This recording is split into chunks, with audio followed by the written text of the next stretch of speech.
receiving this transmission. You are the Resistance.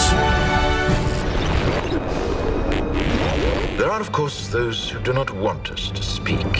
Just let me think. I suspect even now, orders are being shouted into telephones, and men with guns will soon be on their way. It's Chancellor Sutler. Damn it. Why? Because while the truncheon may be used in lieu of conversation, words will always retain their power. Words offer the means to meaning, and for those who will listen, the enunciation of truth. And the truth is, there is something terribly wrong with this country, isn't there? You designed it, sir. You wanted it foolproof. You told me every television in London. Cruelty and injustice, intolerance and oppression. And where once you had the freedom to object, to think and speak as you saw fit, you now have censors and systems of surveillance coercing your conformity and soliciting your submission. We need cameras. How did this happen? Who's to blame?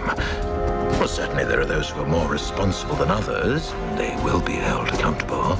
But again, truth be told, if you're looking for the guilty, you need only look into a mirror. I know why you did it. I know you were afraid. Who wouldn't be? War, terror, disease. There were a myriad of problems which conspired to corrupt your reason and rob you of your common sense. Fear got the best of you, and in your panic you turned to the now High Chancellor Adam Sutler. He promised you order, he promised you peace, and all he demanded in return was your silent, obedient consent.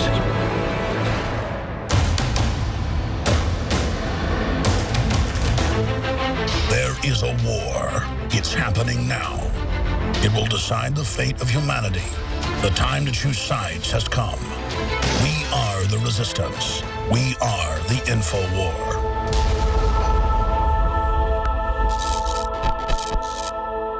And that intro that we just played is almost 4 years old. And I've got intros from 15 years ago saying, we are the Resistance. We are the information war.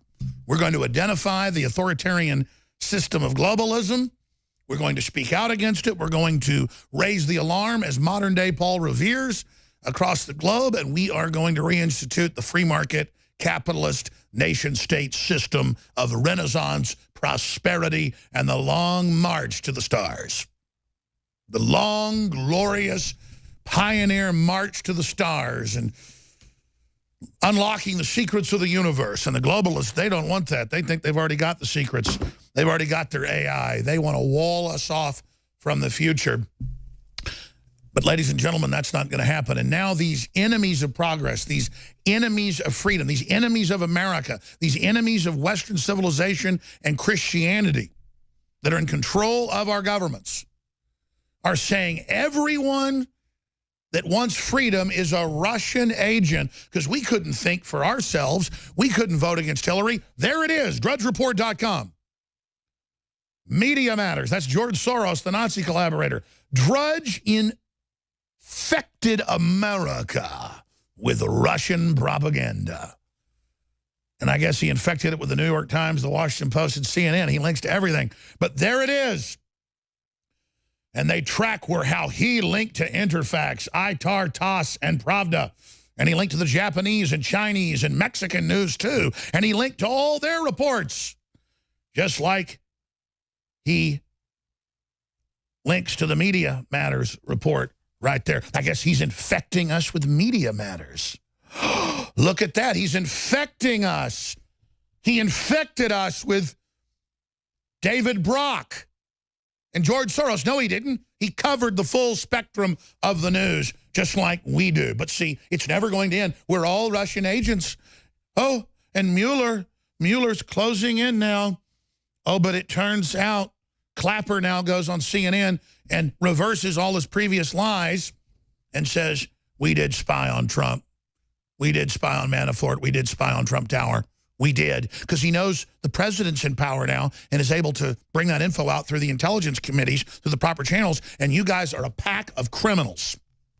Remember, Mueller is the king criminal, or the Lord High Protector of corruption, the Lord High Chancellor, the defender of evil, the defender of the faith and the worship of Baphomet, and the defender of the great pedophile armies, the defender of the Clintons. You want to know if Mueller's corrupt? Mueller is the great chess piece of this Luciferian conspiracy against Christ and against America.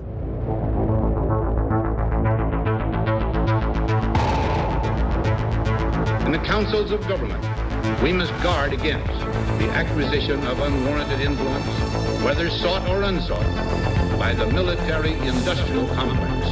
In Dallas, Texas, 3 shots were fired at President Kennedy's motorcade in downtown Dallas. The first reports say that President Kennedy has been seriously wounded by this shooting. It is a big idea, a new world order. It was almost as if it were a planned implosion. It just pancaked. Either you were with us or you were with the terrorists.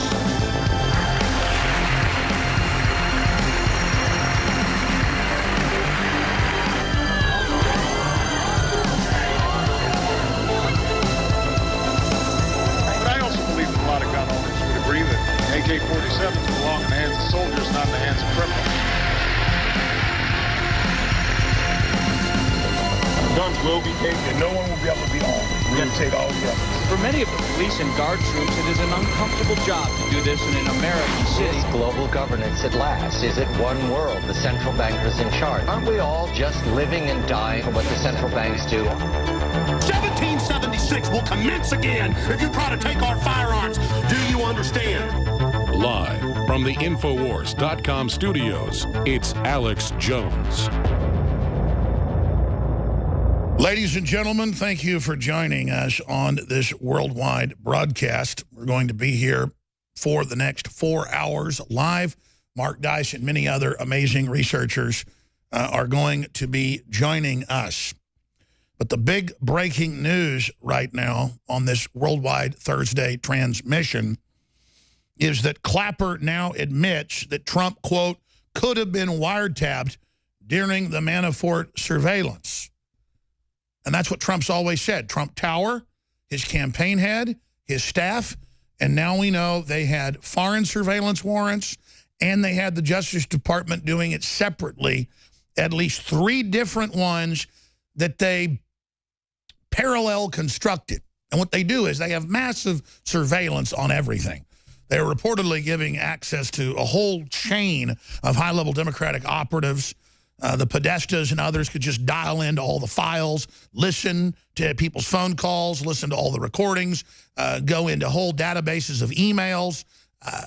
Basically, Podesta, Hillary, all of them, Obama, admittedly had total access to everybody's email and computers and phones, just like they had the passcodes. That's all. Except you don't record all your phone calls, or most of your phone calls, they do.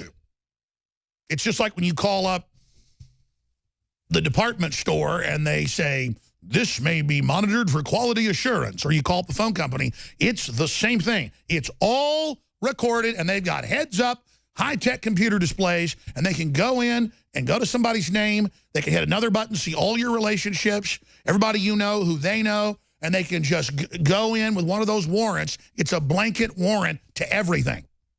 But under parallel construction, this has been declassified and leaked in the last decade. First, the DEA got caught doing it, and they have full access to all these databases. They go create their case first, then they go get warrants later, and then go re-engineer their criminal investigation that was criminal. And by that, doing it is totally illegal. They're very famous for planting things as well. So they weren't just rigging the polls. They weren't just giving Hillary all the questions for the debates. It wasn't just Hillary and her even low-level aides were on the phone with the New York Times editors every day, telling them what to do and approving every story about Trump. You understand? And if you don't believe me about parallel construction, Reuters supposedly broke it 4 years ago. We broke it, of course, with our sources. But you can just type in parallel construction, DEA recreated criminal cases. And that's what they do. And so they've been up there lying the entire time. We're going to get into all that. MSNBC worries Trump use of the word sovereign is basically racist.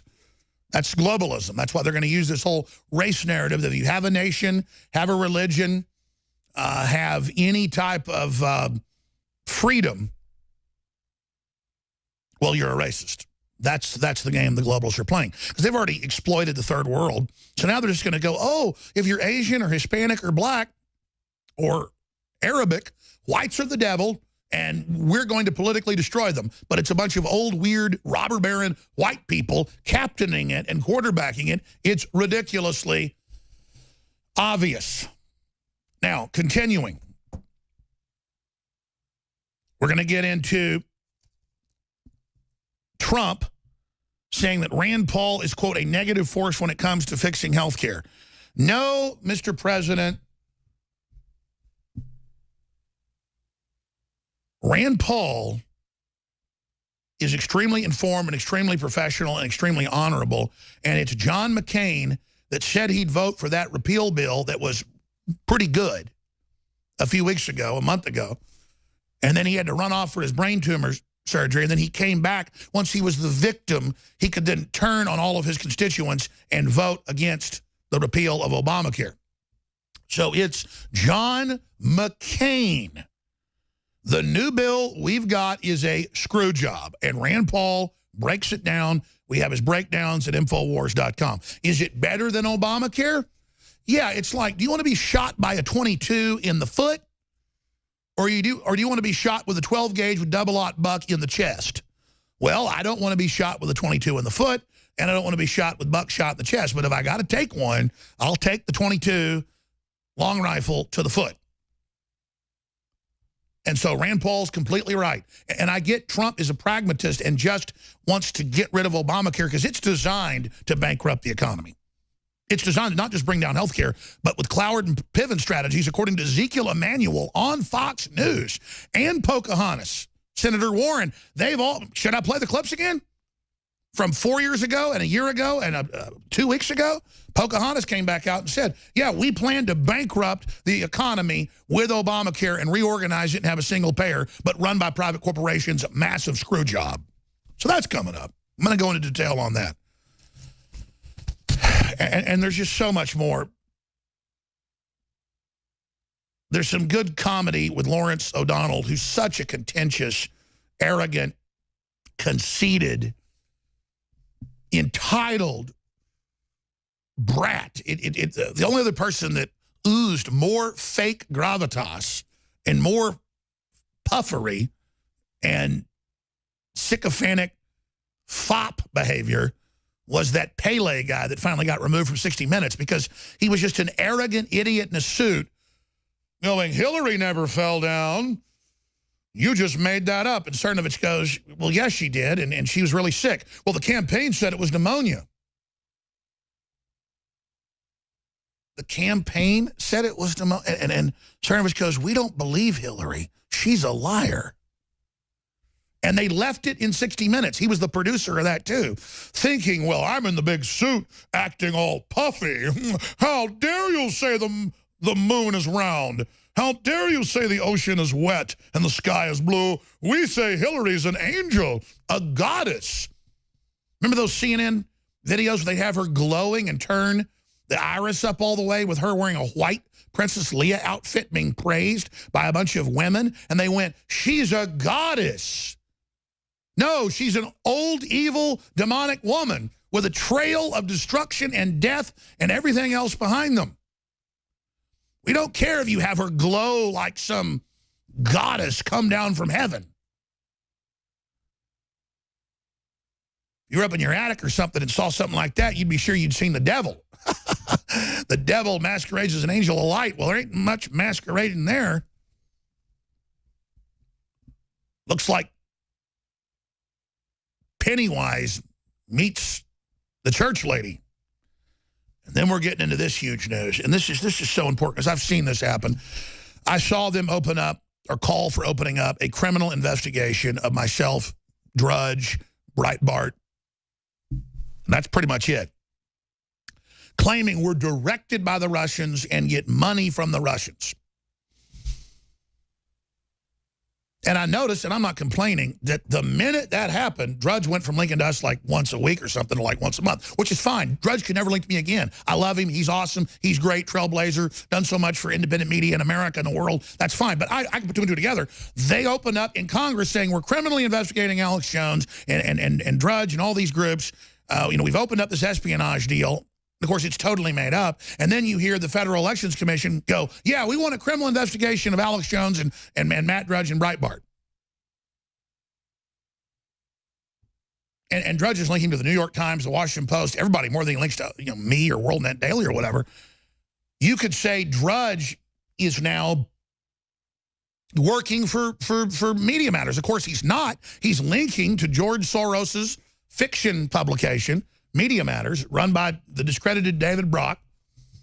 And the Democrats' fundraising's down 75%. And this guy's one of the main reasons. He's a total joke. But Drudge is linking to it to show you the garbage they're putting out. And here it is. They have a big report out that Drudge is the Russian propaganda combine.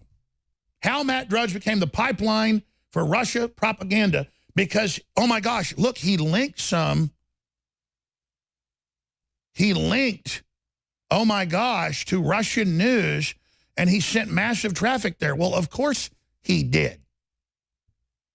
And as we get more Russian-centric news coverage, of course he linked to it more because Russia's all over the news. But see, they show graphs and they go, look, it's increasing. He's under their control. No, all the news has been covering Russia. If you showed graphs of the rest of the media's coverage of Russia, it's 5 times that. It's stratospheric. But see, there's the proof. He's a Russian. He linked to them. Shut him down. It's all made-up bullying, hoping they can overthrow Trump, overturn the election like Hillary still says she wants to do. She said that 2 days ago. And then shutting down the media, overturning all the elections, taking over the states, and having a permanent dictatorship. Members of the Federal Election Commission, Democrats, have called for criminal investigations by the FBI and for congressional hearings about Infowars.com, DrudgeReport.com, and Breitbart.com. Now, all Americans, regardless of what your political views are, should rally to the support of the independent and free press. But you should also be outraged that they've now leveled a full attack on Matt Drudge. How Matt Drudge became the pipeline for Russian propaganda, Drudge Report has linked nearly 400 times to RT, Sputnik News, TASS since 2012. Yeah, he's probably linked to the New York Times, I would guess 2,000 times. I mean, the New York Times is on there every day. Does that mean that he works for the New York Times? This is true McCarthyism, but it's being done by the leftists that loved Russia back when it was communist. Now they hate it because it's Christian. And here is Matt Drudge. Media Matters. Drudge infected America with Russian propaganda. That's right. So being able to read what somebody else said is infected. Oh, but funny, we've got him linked to all the other mainstream media. Look, he's linked to the San Francisco Gate, San Francisco Chronicle right here. Oh, look, he's linked to the New York Post right here. Oh, look, he's linked to the LA Times right here. I'm just going to link by link. Oh, he's linked to the News of Australia and out of Germany. Oh, my gosh, Monsanto's new weed killer divides farmers. New York Times. Oh, my gosh, he linked, see? Oh, my gosh, I think he's linked 4 or 5 times today. Oh, my gosh, Matt Drudge works for the New York Times. No, he doesn't. This is the biggest bullying, disinfo, lying crud. And they're trying to build the case to keep pushing these criminal investigations that have been closed. They had a counter-espionage investigation of the independent media earlier this year, even when the president was just getting into office, by the Democrat moles inside the FBI, and there was nothing there because there is nothing. That's how Paul Watson has said he knows the Russia thing's made up when they started listing him as a Russian operative. But look, Silicon Valley giant to give people varied amounts of cash. CNBC, Drudge works for them. Latest basic income trial. CNBC, hundreds missing in Mexico City days after earthquake. Wall Street Journal, oh, he works for them. Rich, poor, band together. Washington Post, oh, he works for them. The group sworn to destroy Trump. Quake swarms under Washington volcano. Unusual. Seattle Times, oh, he works for those dirty liberals. Pope admits church arrived late in confronting child abuse. Reuters, he just works for all the, oh, he's linked to Time Magazine. Matt Drudge works for Time Warner. This is how they play games, folks. You read the report, it says, look, he linked hundreds of times in the last 6 years to Russian news. Well, of course he did. We've linked hundreds and hundreds of times, and we've linked hundreds and hundreds of times to everything else. That's what we do. But again, they play this game with these graphs to make it look all dirty. Oh, look, it's increased too. They say the Sputnik coverage. That's one of these Russian news websites. Look, Sputnik didn't even exist until a couple of years ago, but they've got Sputnik graphs here. So A, the graph isn't even accurate. But B, when you look at all this, again, of course, Russian news increased during the election because Drudge will show the New York Times his claims about Russians. Then he'll have a link to Russia to get their view on it. That's what you do as a journalist is you put both sides out there. But this is an attempt, again, with a new Red Scare to bully, bully, bully, bully, bully.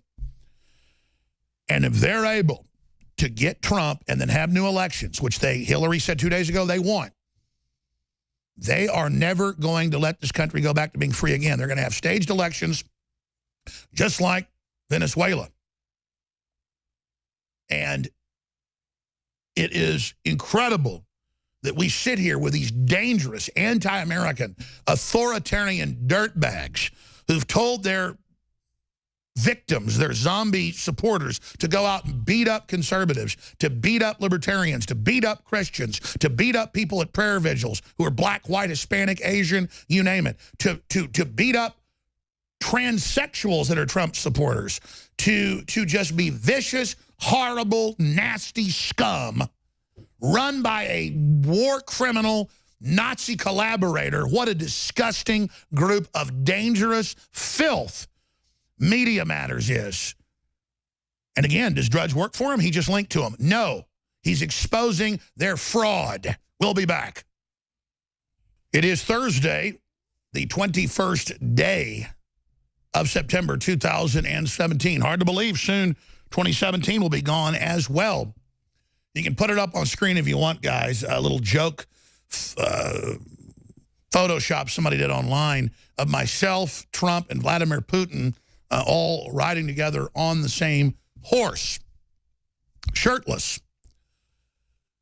But, you know, this really is a big joke, and we should recognize it as a joke, but at the same time understand that the people pushing this whole narrative are really, really nasty, nasty globalists.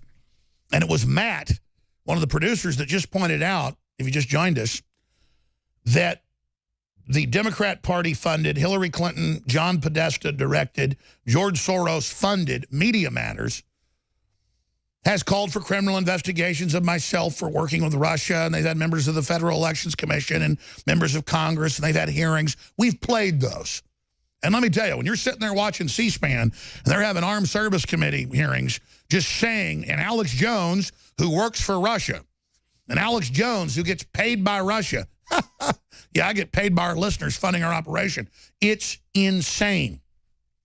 But it shows what criminals they are, and it shows how Hillary actually got money from the Russians, and so did Podesta, and they were scared that Trump was going to go after him for that, so they jumped on the Russia narrative first. Knowing in New York City and D.C. you can't swing a stick and not hit a Russian or a Chinese operative. And knowing some of the people we're going to talk to them, you know, Armed Services Committee, Intelligence Committee, Judicial Committee, people like Sessions had met with the Russian ambassador 3 times in 2016 in his capacity as a senator. Turned out Pelosi met with him 30-plus times that year. Then she said she hadn't, but there were photos in the guest book and everything else. So they're playing this giant game because we're the Americans. We're the folks that want sovereignty. We're the people that are standing up for getting the stock market up, getting factory jobs back in, controlling our borders, deporting people that commit aggravated felonies. But they've got a big report. Media Matters. Drudge infected America with Russian propaganda. And then they say, oh, over 4.5 years, he linked to them 400 times. Whoop-de, I'm surprised. It's only 400 times. He's got a couple links today to the New York Times.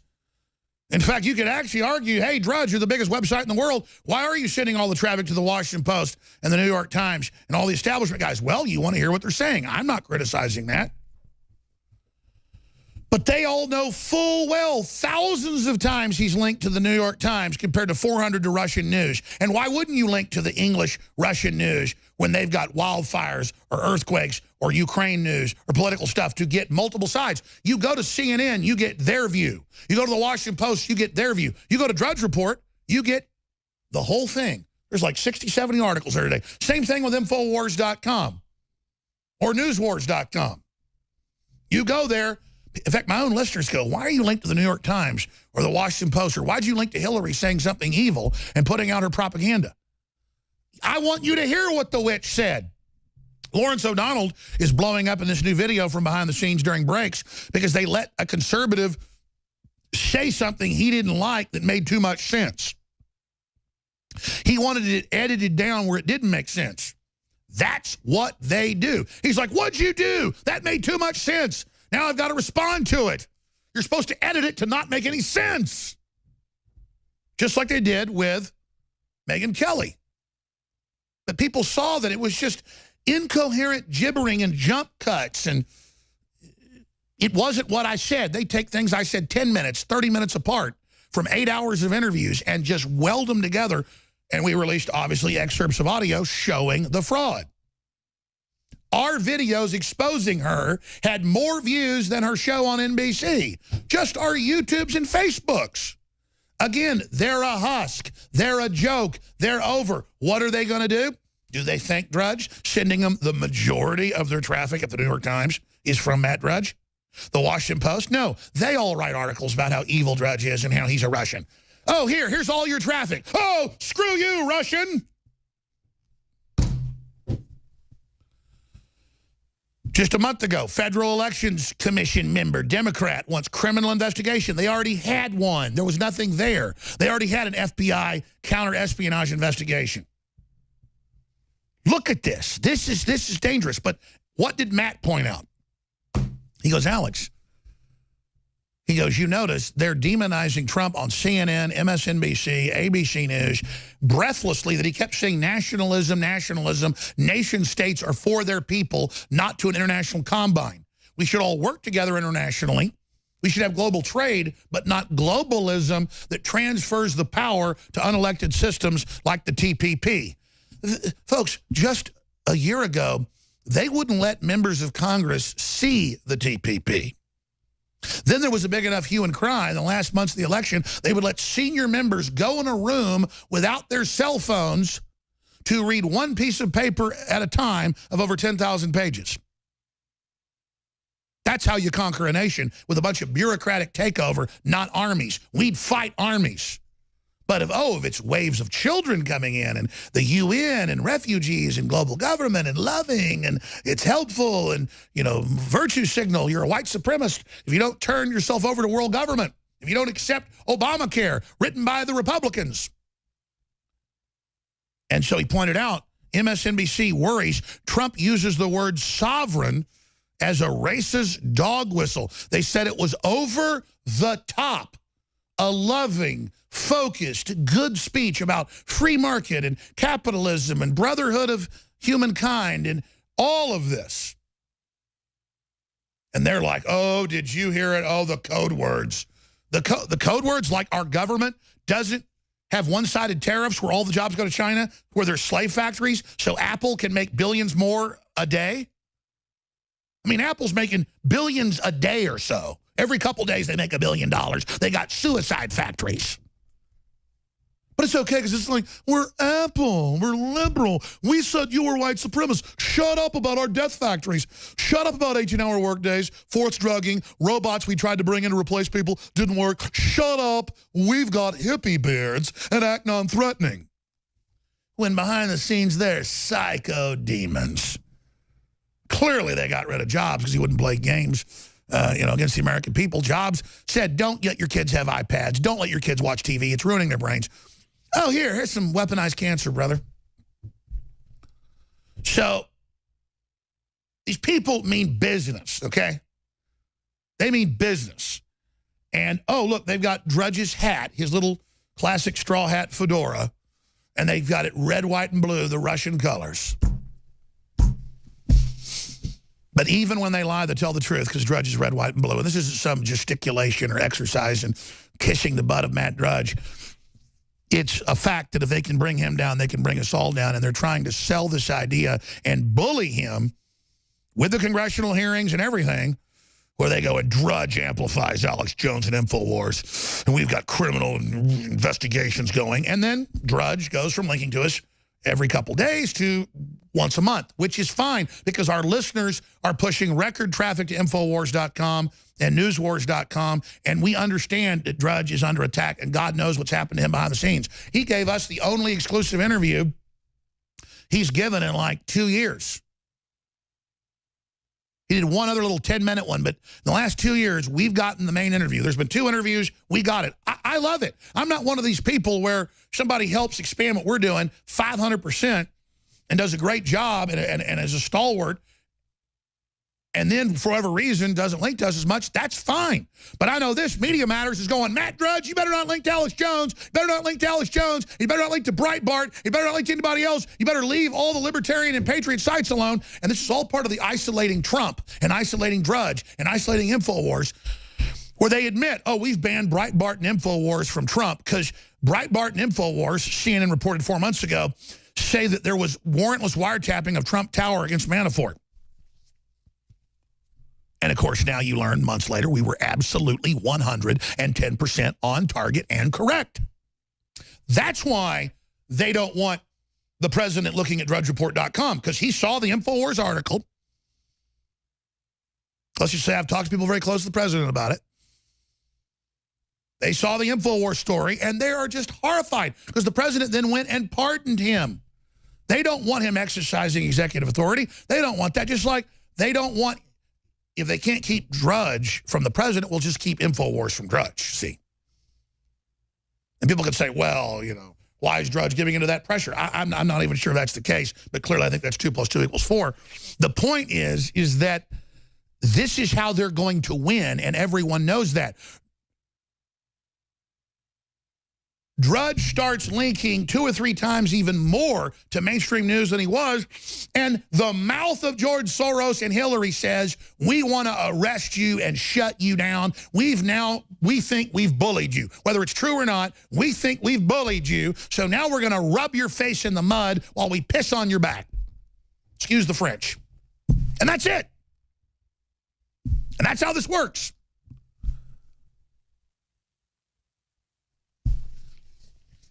And it's incredible. The president needs an intelligence network. The president needs to see a video of Hillary doing something evil or of what his constituents have to say. And that's what Drudge does. It links to YouTube, links to everything. It's wide spectrum. Whatever's interesting to Matt Drudge, he links to. Just like whatever's interesting to my writers and myself at Infowars.com. Our listeners criticize us. They don't get it. They go, why are most of the links on your site to mainstream news? We're just showing you what the enemy's saying. It doesn't mean we work for the New York Times. When I link to RT, it's mainly because it's pretty balanced reporting on almost all issues, and they let us post the whole thing. We link to a lot of RT stuff. I mean, you read these RT articles, they are way more accurate when you've done the research. I mean, RT is giving Rand Paul a platform to talk about how this isn't a real repeal of Obamacare. Wow, what a great favor. The evil Russians are trying to get us a better deal on our health care. It's not that.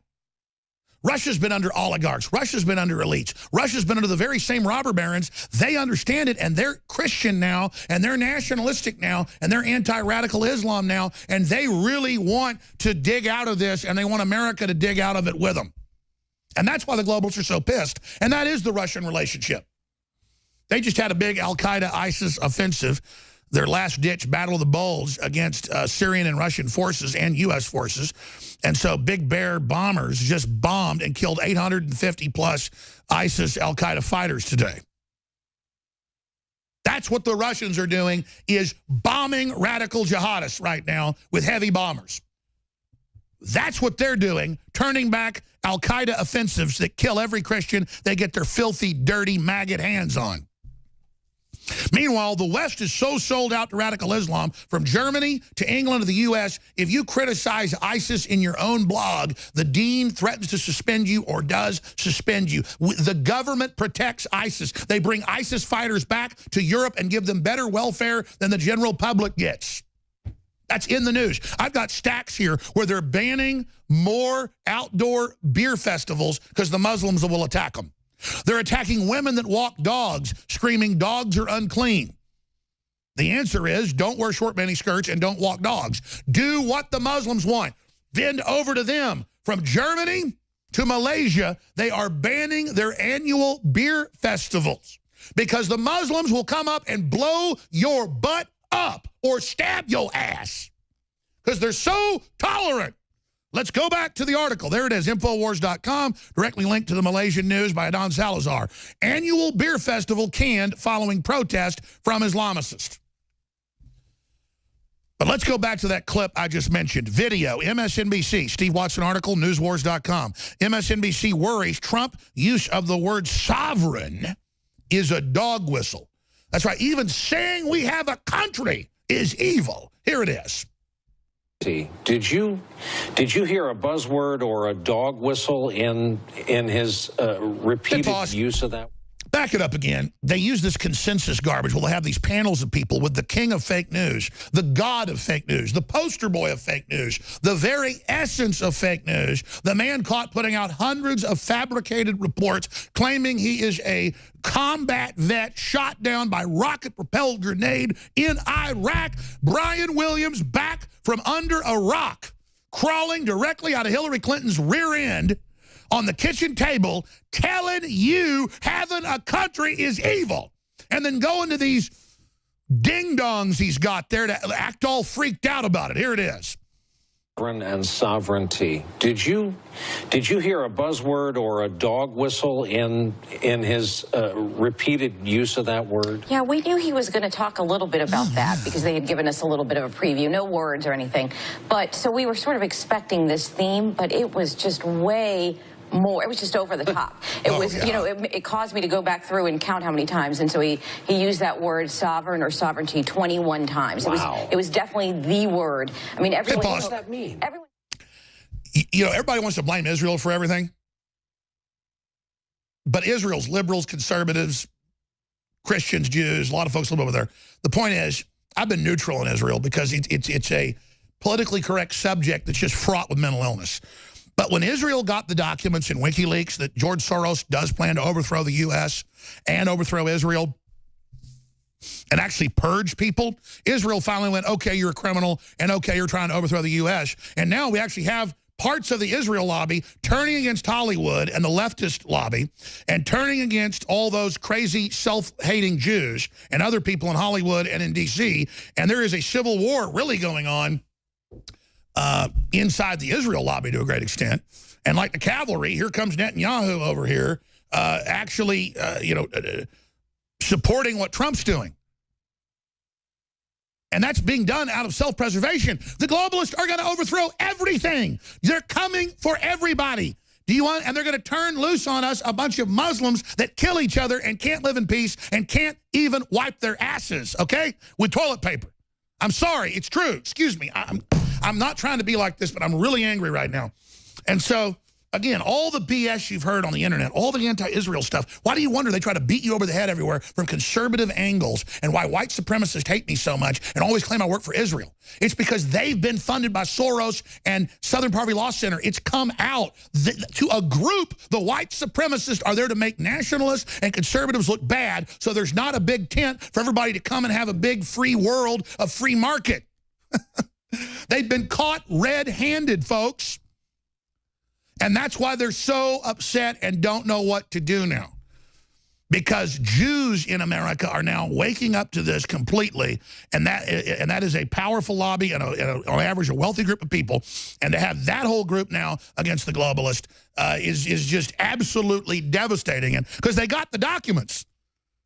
Globalism was a lot of folks went along with globalism just thinking it was kumbaya or, you know, maybe they'd have a piece of the pie. No, nobody gets a piece of the pie but mass death run by people like George Soros. Coming to you live from the ATX, deep in the heart of Texas. I am your host, Alex Jones. Infowars.com is the site. PrisonPlanet.com is the backup. Newswars.com has a lot of exclusive content. Please help send that link out to everybody. The site's getting a lot of traffic, but I want to push it out there to be really, really dominant. Newswars.com. So, we have Media Matters, George Soros, the Federal Elections Commission, Congress saying it's criminal to link to Russian news, to even show a speech of Putin on Infowars.com or Drudge is evil, and that we're working for these outside powers, even though most of the links we have are to U.S. news and even mainstream news that are our enemies. We're just showing what they're saying. But they claim that we're the ones that want to destroy U.S. sovereignty when Trump's delivering on the stock market, delivering on jobs, delivering on the border, delivering on everything he can, and fighting hard to get the other stuff done. But then you've got Brian Williams, the poster man of fake news, on MSNBC saying it's a dog whistle and that it's racist and that sovereignty's bad and it undermines the UN and the EU. Yeah, big, bloated, corrupt, anti-free speech, anti-America, anti-Christian, pro-Islamic criminal organizations. And they're the ones saying Trump's bad for wanting the country to be strong. How obvious is it who the traitors are? And Russia's crime is they're sovereign and they're Christian. And they've pulled away from the clutches of the globalist. And they've successfully repulsed Bolshevik Part 2 with Soros. And Soros wants the same Bolshevik revolution 100 years later. They want it this October. They had it planned with Hillary. And it's blown up in their stinking faces. Let's go back to the clip of these absolute globalist operatives, enemy soldiers in the info war against America. Liars, every one. Here they are. It was just over the top. It was, you know, it caused me to go back through and count how many times. And so he used that word sovereign or sovereignty 21 times. Wow. It was definitely the word. I mean, everyone. So what does that mean? It's like the N-word. It's sovereign. Sovereign. It just means what he was talking about from the beginning, which is America first. We're gonna go it alone. Said the N-word again. Every other nation should be independent and free to do what they want. And said we the should all gather together to fight, you know, what he called the wicked few. I think he called it the wicked ones. Yeah, like ISIS. So, you know, that really undermines to me the UN, which is where he was today, NATO, EU, places like that, international bodies. He was really saying. Shut up by the globals. That's enough for her. We know who the enemies are, and we're sick of you, and Hollywood's imploding, mainstream media's imploding. Everyone who has any brain cells hates you. In fact, most of your viewers know you're a fraud. They want to be you and are wannabe con artists. So they watch you like you're their mommy and you're under the, you know, they're under your black wings and they suck off your poisonous appendages. Now, before I go any further, we need funding. And when we offer stuff at 50% off, like we're doing the highest quality My Patriot Supply, private label by InfoWars, with promo code READY, it's 50% off the already super low price. Now, all their other distributors only do like 20%. I twist arms in a savage way. And they just said, okay, fine, because the earthquakes and everything else, we're not going to be like Amazon. People are really waking up, but while supplies last, they ship usually same day the order goes through, but it could get behind the next few weeks because the massive amount of orders. But we're not raising prices when people are massively ordering. We cut them. Yeah, because that's how I want to be treated. I want all the good mojo. I want to reap what I sow. I treat you like I want to be treated. But we got to sell a lot of this to make any money because we're making like 5–6%. Depending on the package of food on this. I mean, this is a loss leader baby. Infowarsstore.com and a bunch of other specials have to end today. We're extending this one for as long as My Patriot lets me, but the lowest price in America for high-quality storable food now to get ready for everything that's coming and be self-sufficient. Not because we're in fear, but because we're ready. Promo code READY, 50% off. Hour number 2 coming up. Yeah, the enemy's scared. I smell their fear. Yeah.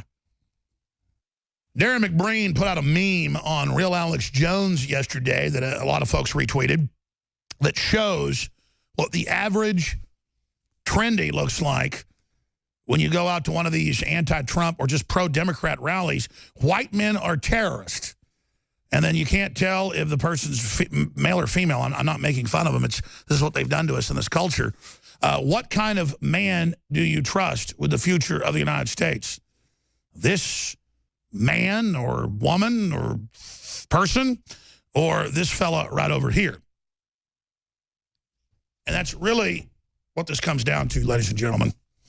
The rubber meets the road. Communism and socialism is what wicked control freaks want. And super rich billionaires that own slave factories all over the world and are horribly evil and are helping communist China, Iran, and Pakistan round up political dissenters that even mildly criticize the policies and imprison or kill them.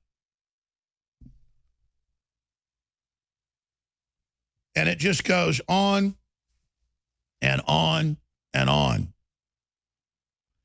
Now, if we continue, ladies and gentlemen, looking at the social engineering, we have to be honest with ourselves about where this is all going. And where it's all going is an attempt to start a civil war in this country. And I'm going to go to break. This is a short segment. And I'm going to come back and look at the healthcare battle. I'm going to come back and look at the meltdown of Lawrence O'Donnell that is truly unhinged and cringeworthy.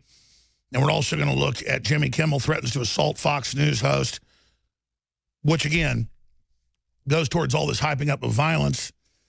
We've got a report. It's from yesterday, but I want to air it because I didn't get to it on Morgan Freeman. We're at war with Russia by Paul Watson. We have CNN finally admitting the truth by Mark Dice, which is powerful. And there's another one, proof gay frogs are real.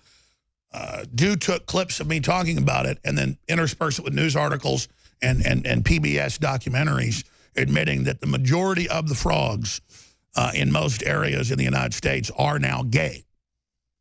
And it actually shows what's happening. And they don't choose females. They go over to the male, and then they go and they live together. And then you read Brave New World, written in 1933, 32, he says that's the plan. It has nothing to do whether you love gay people or hate them. They're putting chemicals in the food and water where you look at men and women, you can't tell what's what most of the time now. And then you take things like serotonin reuptake inhibitors, they increase the chance of early death 33%. And that's even mainstream news. And you know what they're doing? I asked the question, why is ABC News and NBC News and CNN and the BBC suddenly going, you know it's true, atrazine is changing your sex. And you know it's true, fluoride does lower your IQ 15 points on average. And you know it's true, it does deform your baby. And you know it's true, 33% acceleration or increase in early death with Prozac-type drugs. That's Luvox, all of them. They got to tell you because they know it's going to get so bad now that when half your family's dying, you know. Oh, it's so liberal. And the life expectancy is plunging, and infant mortality is skyrocketing, and pediatric cancers are up 10,000%. I'm not saying all this to be negative. If I wake up and the house is on fire, I'm going to go, hey, everybody, let's get out of the house, or try to put the fire with the fire extinguisher if we can. But, you know, you kids and everybody get outside. That's not being negative. The house is on fire. We're getting out of here. And the globalists have made the decision to not try to fix civilization, to not try to make it better. They've decided to ride this collapse down using a global consolidation of control while everything collapses, extruding all that energy and everything to build their new escape civilization. That's what's happened. I want freedom! That's what I want, and that's what you should want! You don't stand up for the Constitution. You stand for zip, not a zero. Sir, do you remember the First Amendment? Remember private property? I said the 91. I said the war is just begun. Talk about Clinton shipping Russia military armaments right now. Well, I think we have to resist at every level. America first! You heard that before? Those of us that are into facts, we're the enemy. All we want you to do is think for yourself. Be baptized in the truth. Alex Jones isn't going away. Here we are knocking on the controlled media window. Uh-oh, it's our tax dollars at work. The New World Order didn't come and it's here. The price of liberty and freedom is eternal vigilance. You're the key to standing up against the New World Order, also known as globalism. More people wake up. Every passing day, your tyranny bleeds to death. I'm standing up against those that are destroying this country as we speak. I just want to finish by saying your reputation's amazing. I will not let you down. You will be very, very impressed, I hope. We're live, broadcasting worldwide. This is Patriots Worldwide in defense of human liberty. It's Alex Jones. I'll play the clip in just a moment. CNN's chief legal analyst Jeffrey Toobin has surprisingly admitted the truth about the Trump-Russia conspiracy investigation. Well, I guess half of the truth, which, considering this is CNN, just anything truthful is surprising. But let's listen to what he's saying here, and then when he's done, I will, as Paul Harvey used to say, tell you the rest of the story. Not jump and if too I could far ahead. just add one point that I think is we sometimes miss is, you know, collusion is a word we throw around a lot about this investigation. Yeah, was the government of Russia colluding with the Trump campaign? There is no federal crime called collusion. It's not even clear that it's illegal for there to be some sort of coordination. It would be outrageous, it would be improper, it would be a violation of our traditions, but it is not clear that that's a federal crime. And I think that's one of the peculiarities of this federal investigation, that it is aimed at disclosing something that may itself not be a federal crime. And I can't even believe that he just admitted that, which is what normal people have been saying for months, including liberal Alan Dershowitz, who is a Harvard law professor. Maybe Jeffrey Toobin has finally decided to be a lawyer again instead of just an anti-Trump kook CNN contributor. But like I said, he's only admitted half of the truth. The real heart of the matter is, if collusion isn't the crime, which it's not, and of course there wasn't any collusion, then why are they even having this investigation to begin with? The answer is that this investigation was an excuse for what's called investigatory creep, where they used the excuse of investigating this Trump-Russia collusion, which again isn't even a crime, even if it did happen, to then try to find other unrelated possible crimes. And it looks like what may happen here is that President Trump's former campaign manager, Paul Manafort, may be indicted for not crossing a T or dotting an I on some tax forms from a decade ago. Then they're going to use that indictment to try to get a plea deal, to try to get him to roll over and give some dirt on Donald Trump or just make up something in order to get a reduced sentence. Oh, and by the way, Paul Manafort was wiretapped before, during, and after the election after a secret FISA warrant was issued. But former Director of National Intelligence, James Clapper, said that nobody in the Trump campaign was wiretapped. If something like that happened, would this be something you would be aware of? I would certainly hope so. I can say, obviously I can't speak officially anymore, but I will say that for the part of the national security apparatus that I oversaw as DNI, there was no such wiretap activity mounted against the president-elect at the time, or as a candidate, or against his campaign. I can't speak for other Title III authorized entities in the government or a state or local entity. Yeah, I was just going to say, if the FBI, for instance, had a FISA court order of some sort for a surveillance, would that be information you would know or not know? Yes. You would be told this? I would know that. If there was a FISA court order Yes. on something like this? Okay. Something like this, absolutely. And at this point, you can't confirm or deny whether that exists? I can deny it. There is no FISA court order? Not to my knowledge. Of anything at Trump Tower? No. Oh, by the way, guess where Paul Manafort lives? He lives in Trump Tower. He's got an apartment there. This, of course, is just one of the millions of reasons we call NBC nothing but crap and total fake news. I'm Mark Dice. Thanks for watching. All right, Mark is coming on with us at the start of the next hour. I plan to open the phones up coming up at the bottom of this hour, and we'll have open phones with Mark as well for the full hour. Mark reaches millions of people a day. He's been doing this for about 12, 13 years. He's written a bunch of books, you name it. But only the last 5 years or so has he really started hitting a lot of people. He reached millions before, but now it's millions a day. That is so exciting to me, to see him grow, to see his common sense just really shine. And all he's doing is pointing out what liars they are. Now, that video was from yesterday. Now we've got something to add to this engine, the caboose. They admit that they had Trump and Trump Tower and Manafort spied on. And Comey's lied, and Clapper's lied, and Clapper's lied before and said there's no spying inside the U.S. We played that clip yesterday. But now Clapper has come out and saying he could have been. So they're kind of letting this stinky thing out real slow and quiet so that nobody knows where it came from.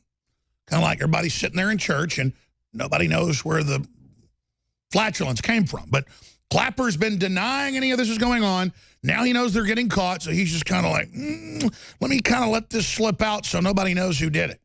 And I hate to use gross analogies, but that's the analogy here. Clapper crapped all over the floor. Obama crapped all over the floor. Hillary was just rubbing it all over her faces.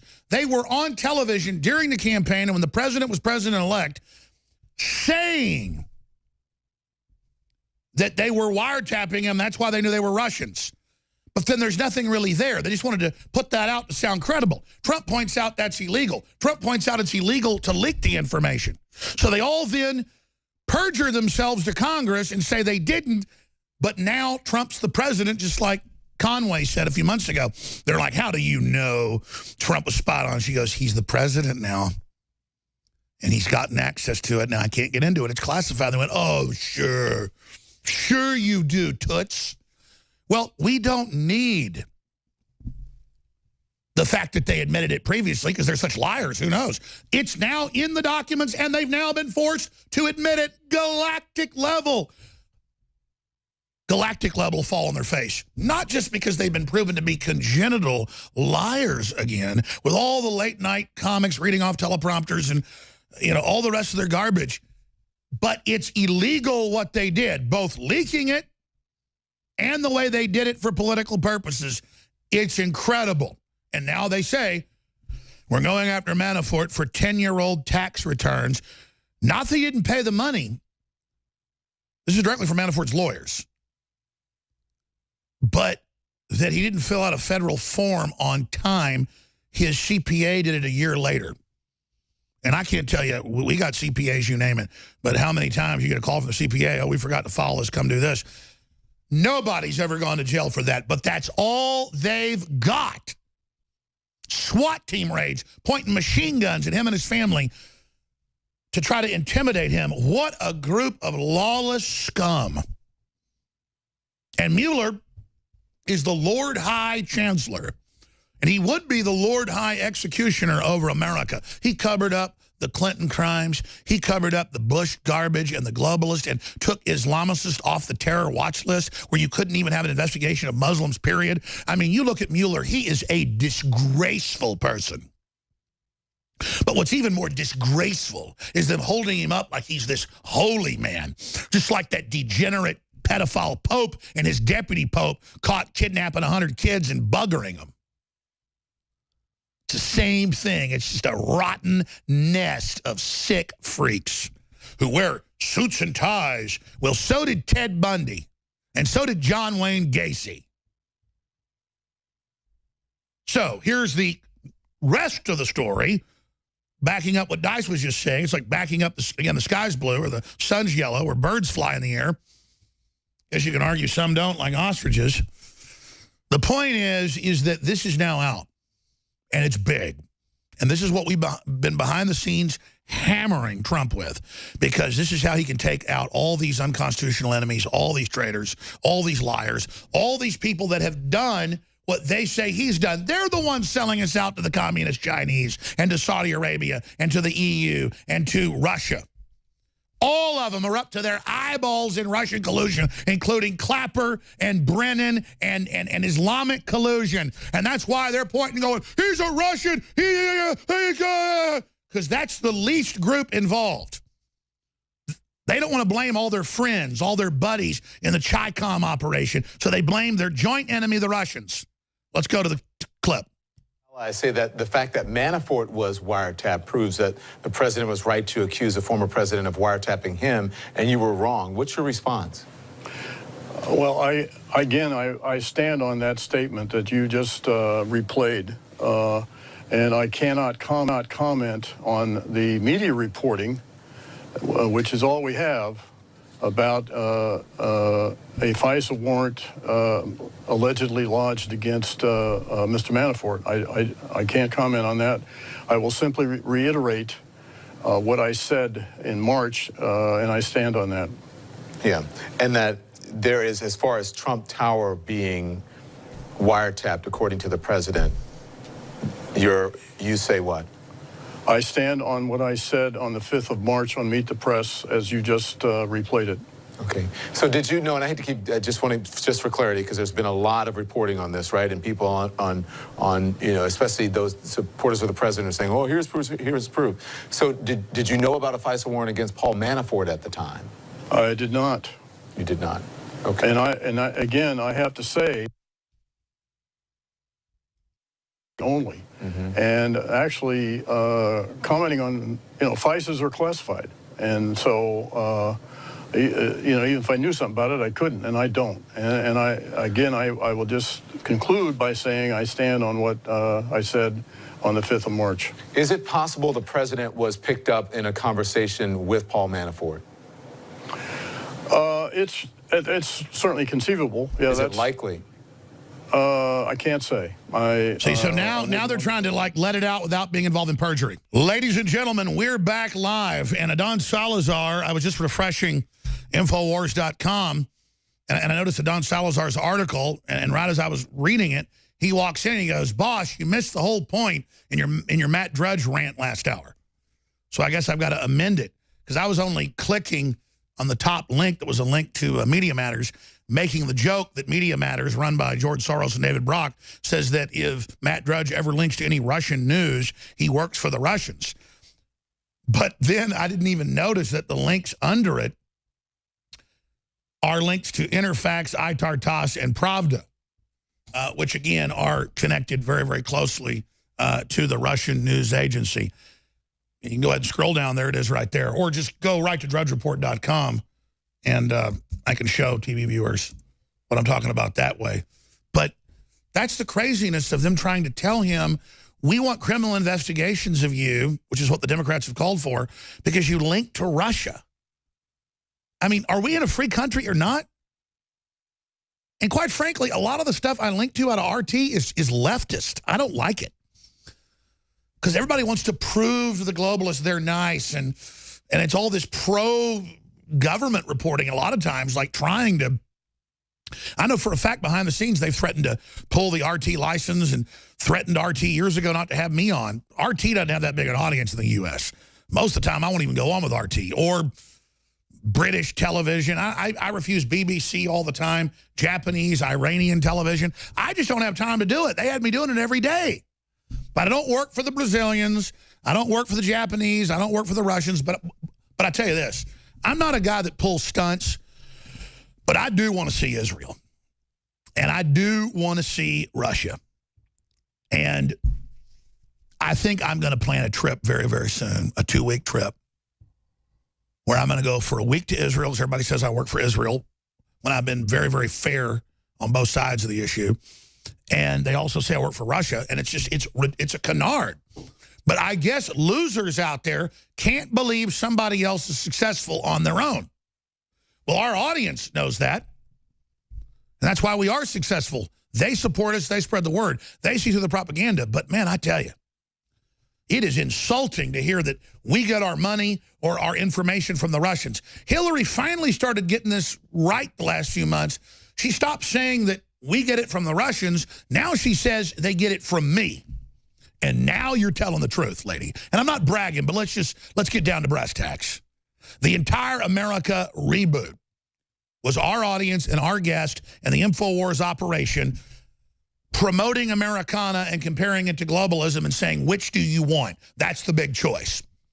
I've been hammering that for 20 years.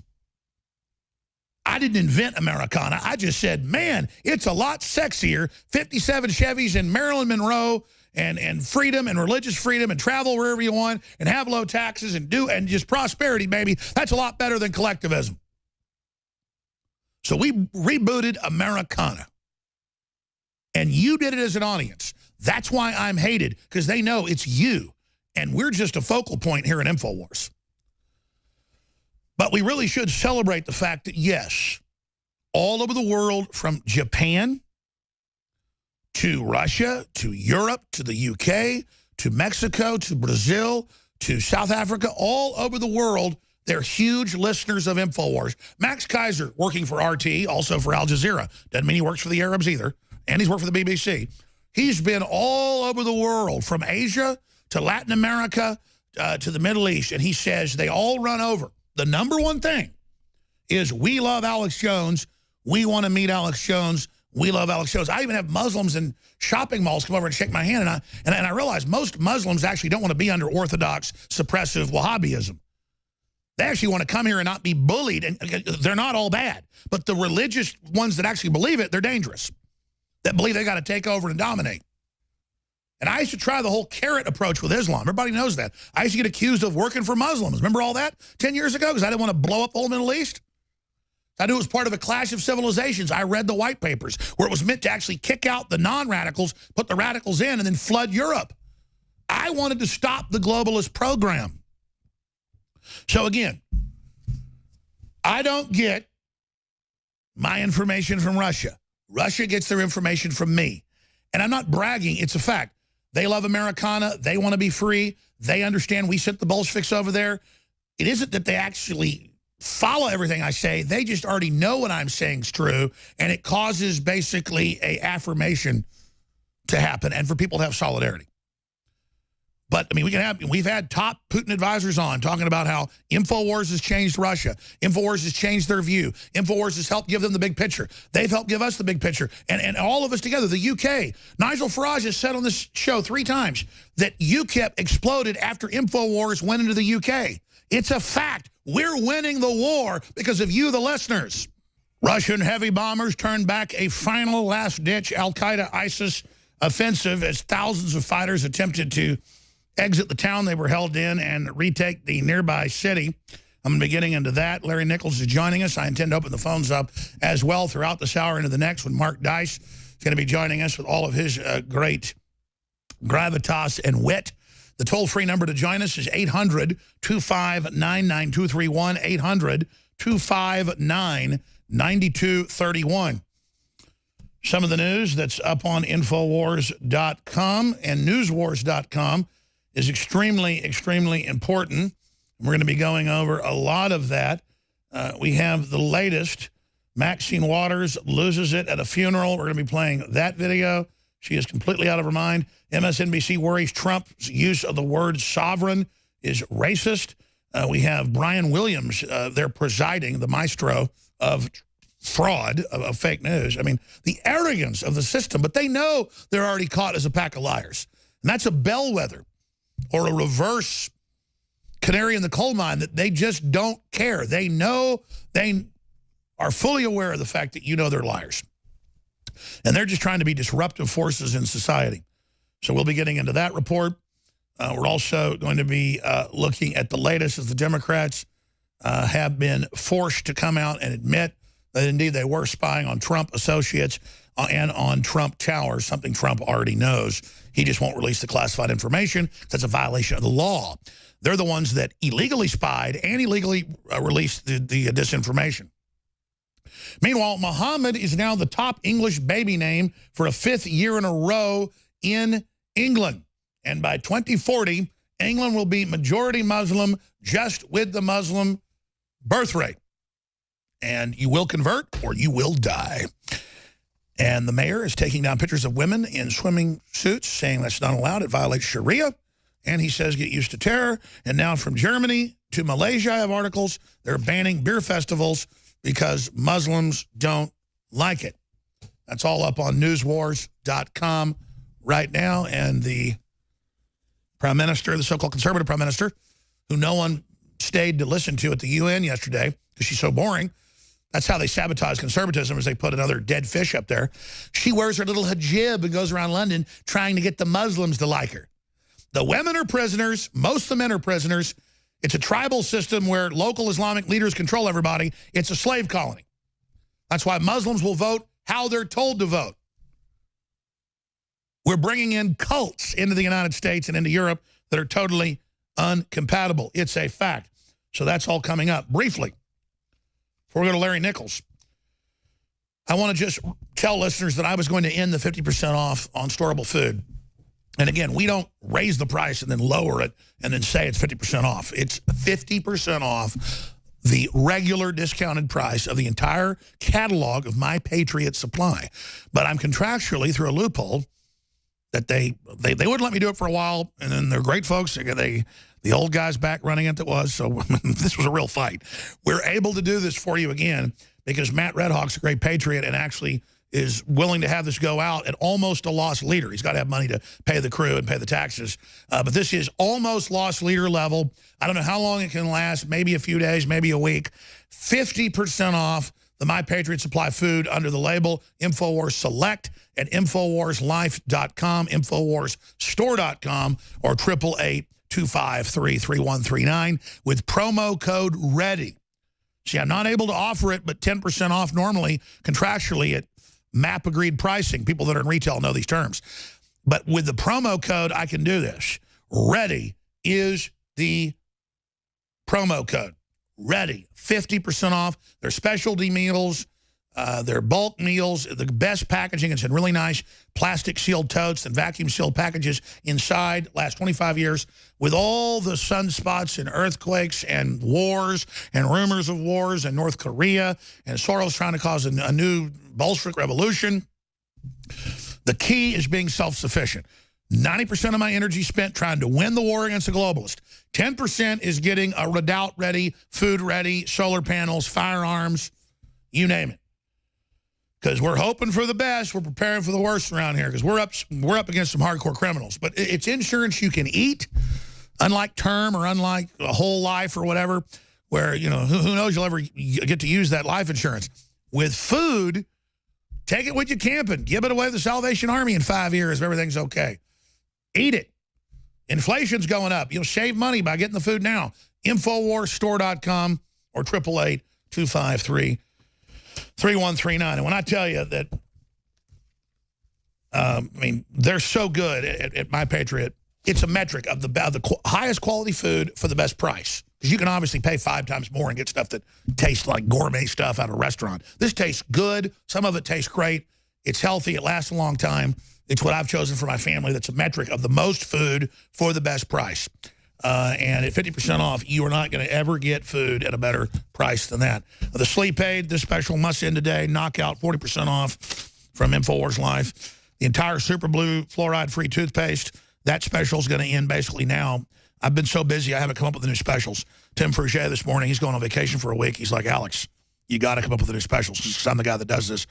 And I just haven't done it yet. So he's like, okay, we're about to sell out of the toothpaste. So it's not good that you sell it out at this price. You should, when we're about to sell it anyways, have a week or so, but at full price because you could, fund the operation. That's just not how I think. It does make sense. It's about to go back to full price. 50% off on all that.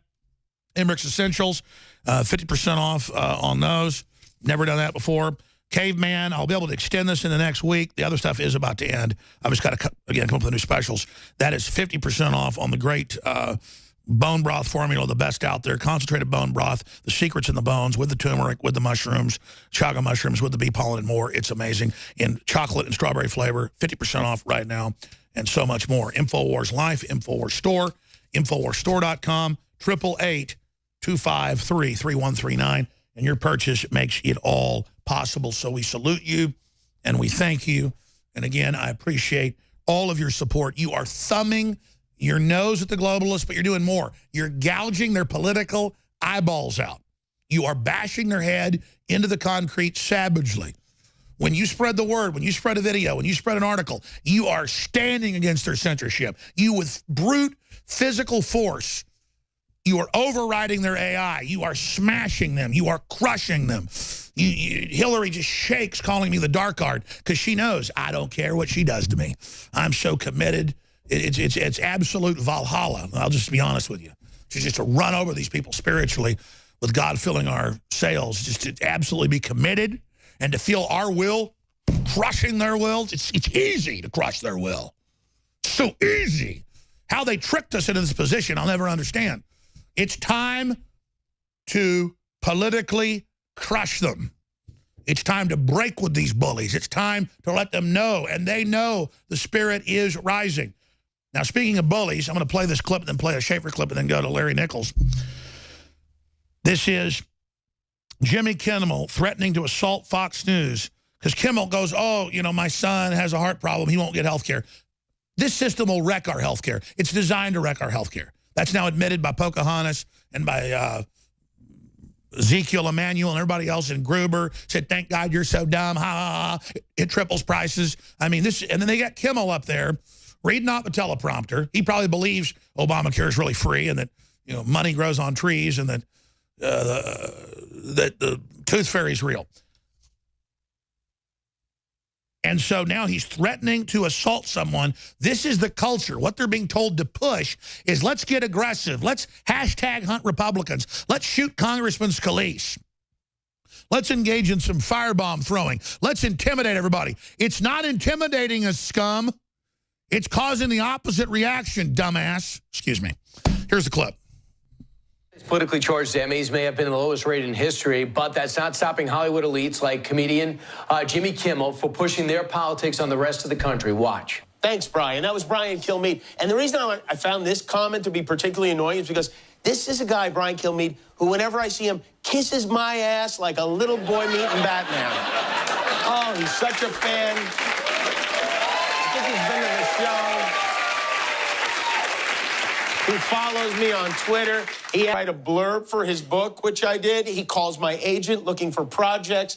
He's dying to be a member of the Hollywood elite. The only reason he's not a member of the Hollywood elite is because nobody will hire him to be one. And, you know, the reason I'm talking about this is because my son had an open heart surgery and has to have 2 more. And because of that, I learned that there are kids with no insurance in the same situation. I don't get anything out of this, Brian, you phony little creep. Oh, I'll pound you when I see you. That is my blow. Using his kid to sell a program that'll bankrupt the country and take health care from our children. Your next book. Brian Kilmeade is a phony little creep. That's right. Well, I want to tell Jimmy Kimmel something right now. Brian Kilmeade has more viewers than you do, A. And B, I've been in major Hollywood films, and I've been offered starring roles on HBO, on everything. And guess what I do now? I don't even return the phone calls, buddy. So let me tell you, my enjoyment. At the end of the day, I don't get off being a, quote, celebrity or being well-known. I get off watching Hollywood die and watching your whole sick system hang on by its fingernails, and by watching all your ratings go into the toilet, and by knowing your psychological warfare hold on all of us is almost gone.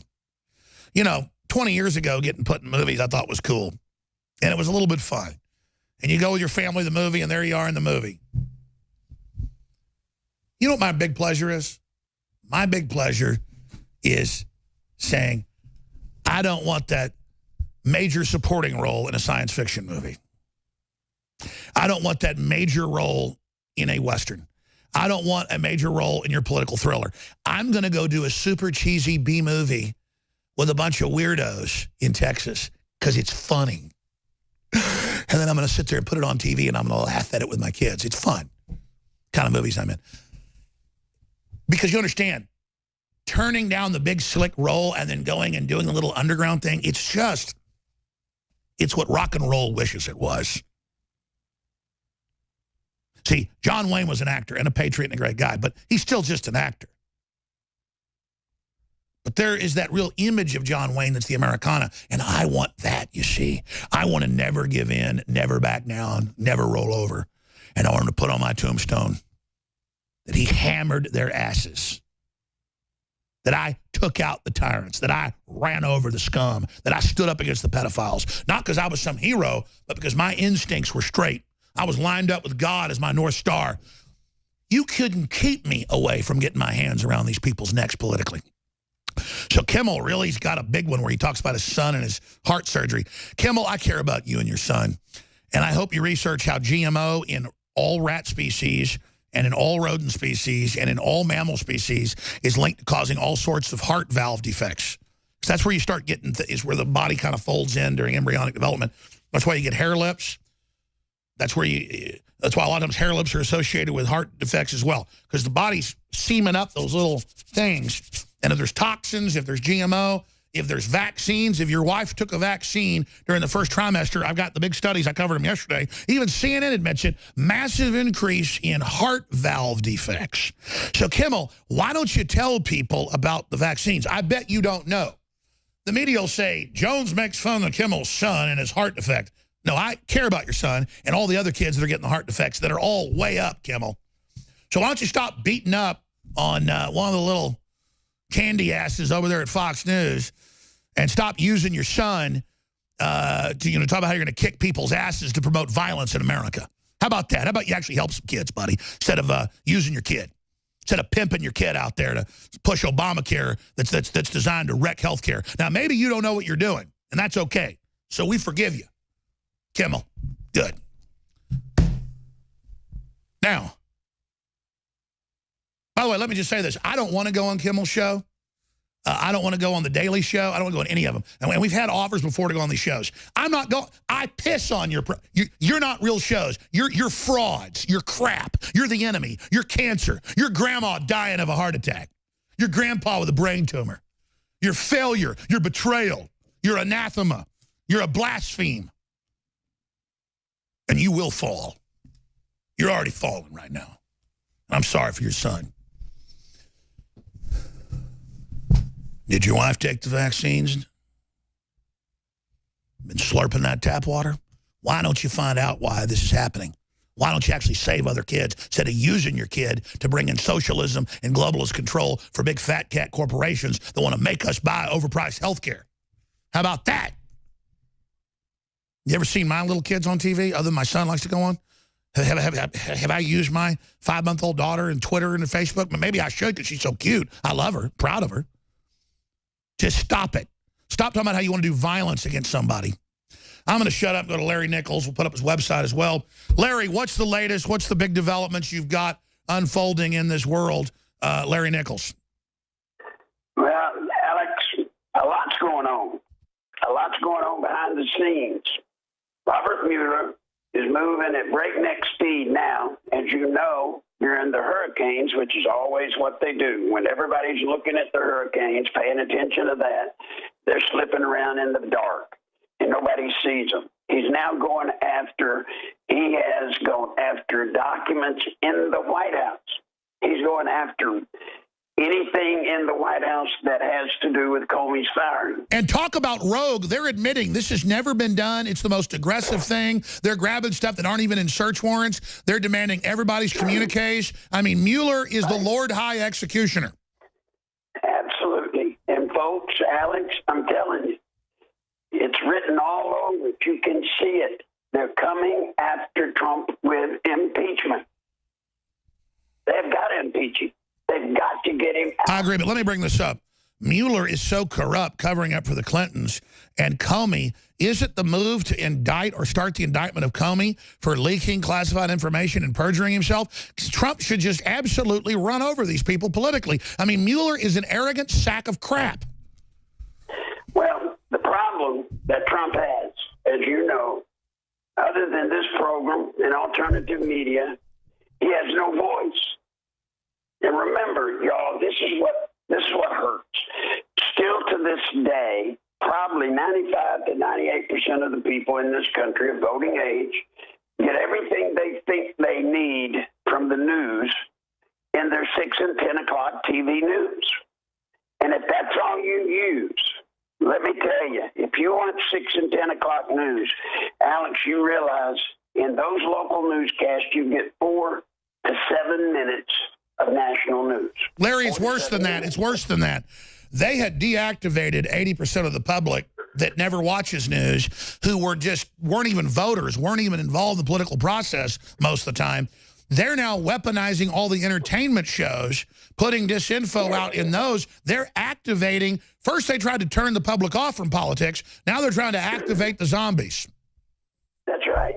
I mean, if you look at what they're doing with all of their programming, they're using programming to watch, to do what they've been doing to our kids in school. You know, it's nothing but but brainwashing. If you watch the entertainment shows, you're being brainwashed.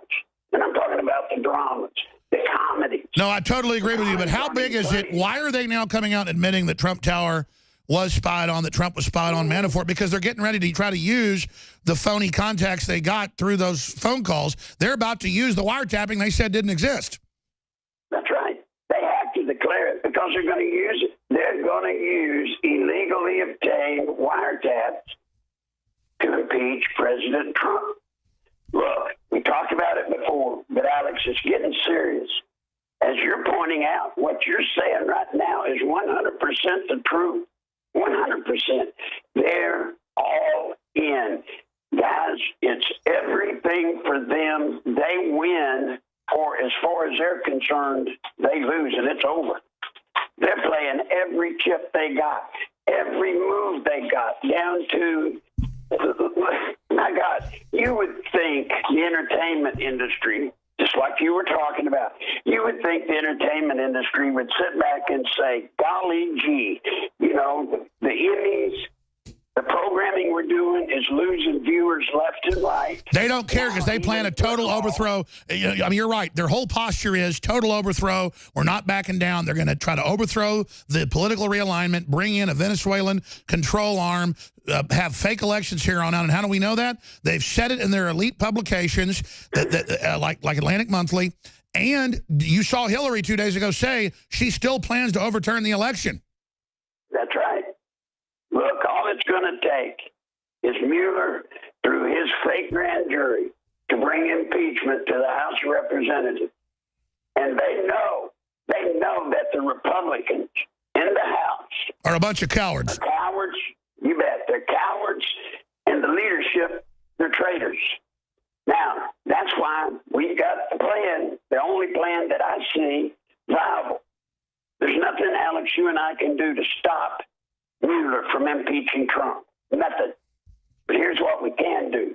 When he takes that to the House to get them to hold an impeachment hearing, we can stop them. We can stop them cold. Because, folks, the math, I hate to tell everybody, the math is on our side. And by the way, we got to get this going now. No impeachment of Trump, indictment of Mueller, indictment of Comey, indictment of Hillary. That's why I've told Trump, every time I talk to him, I say, sir, they're never going to stop. You've got to indict Hillary. And he knows that. And he goes to Sessions.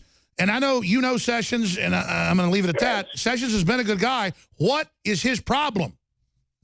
Alex, the problem with Jeff Sessions is this.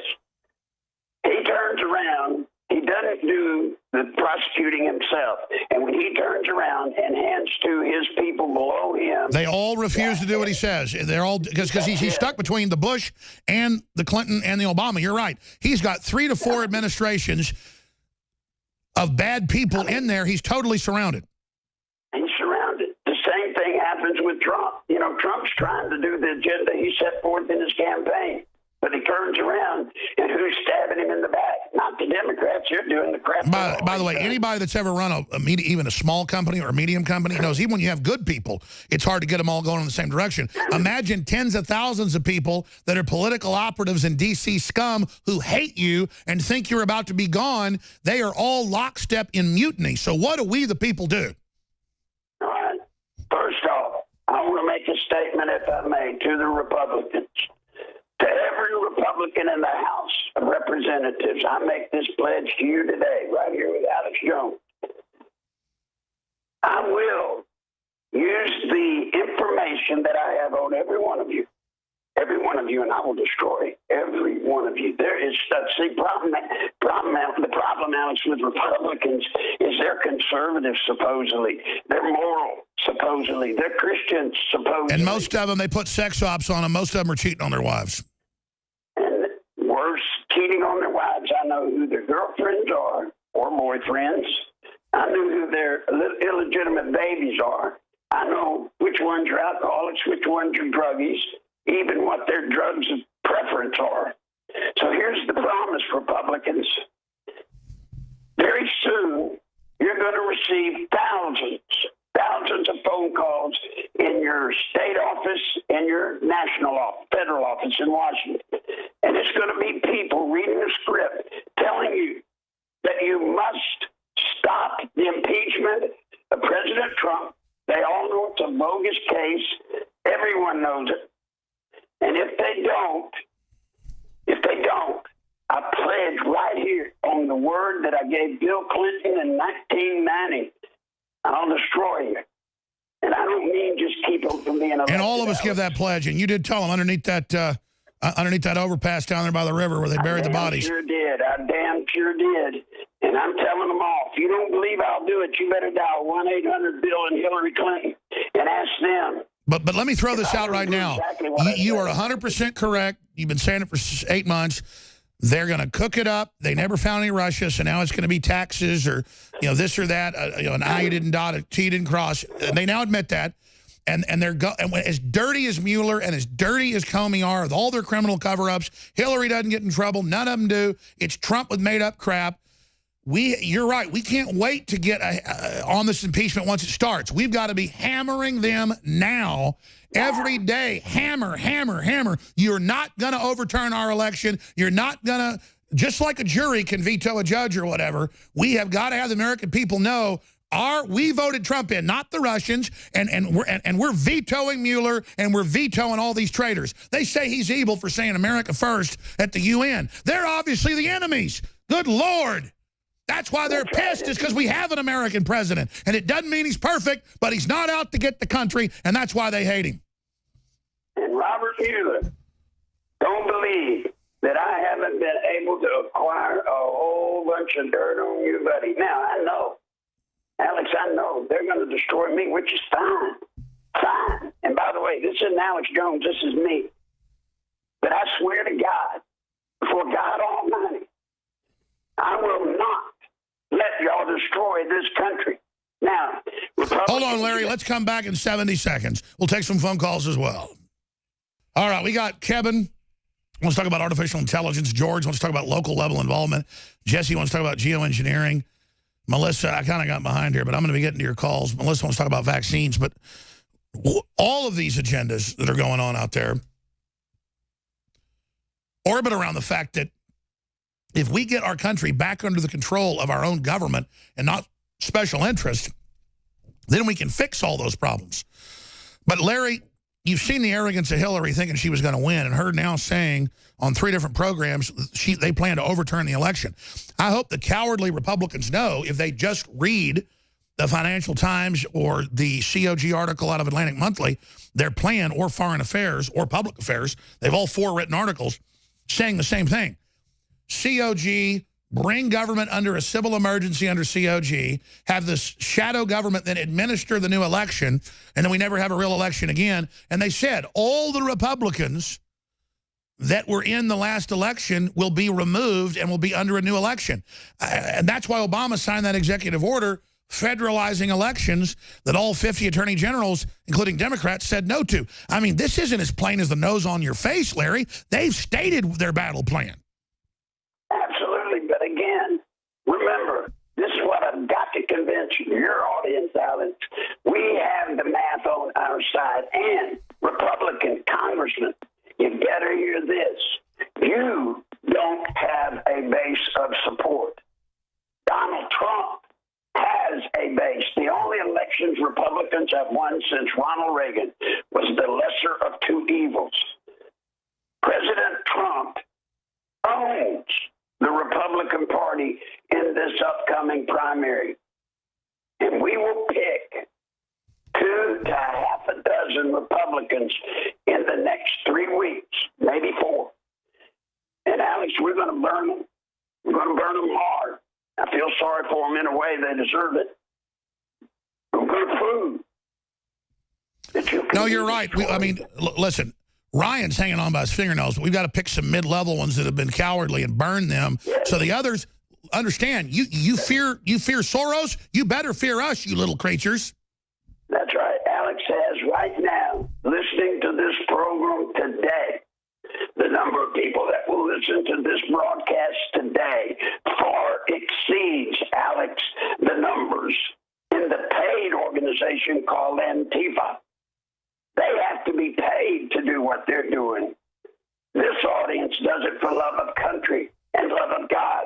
Well, and it's beyond that.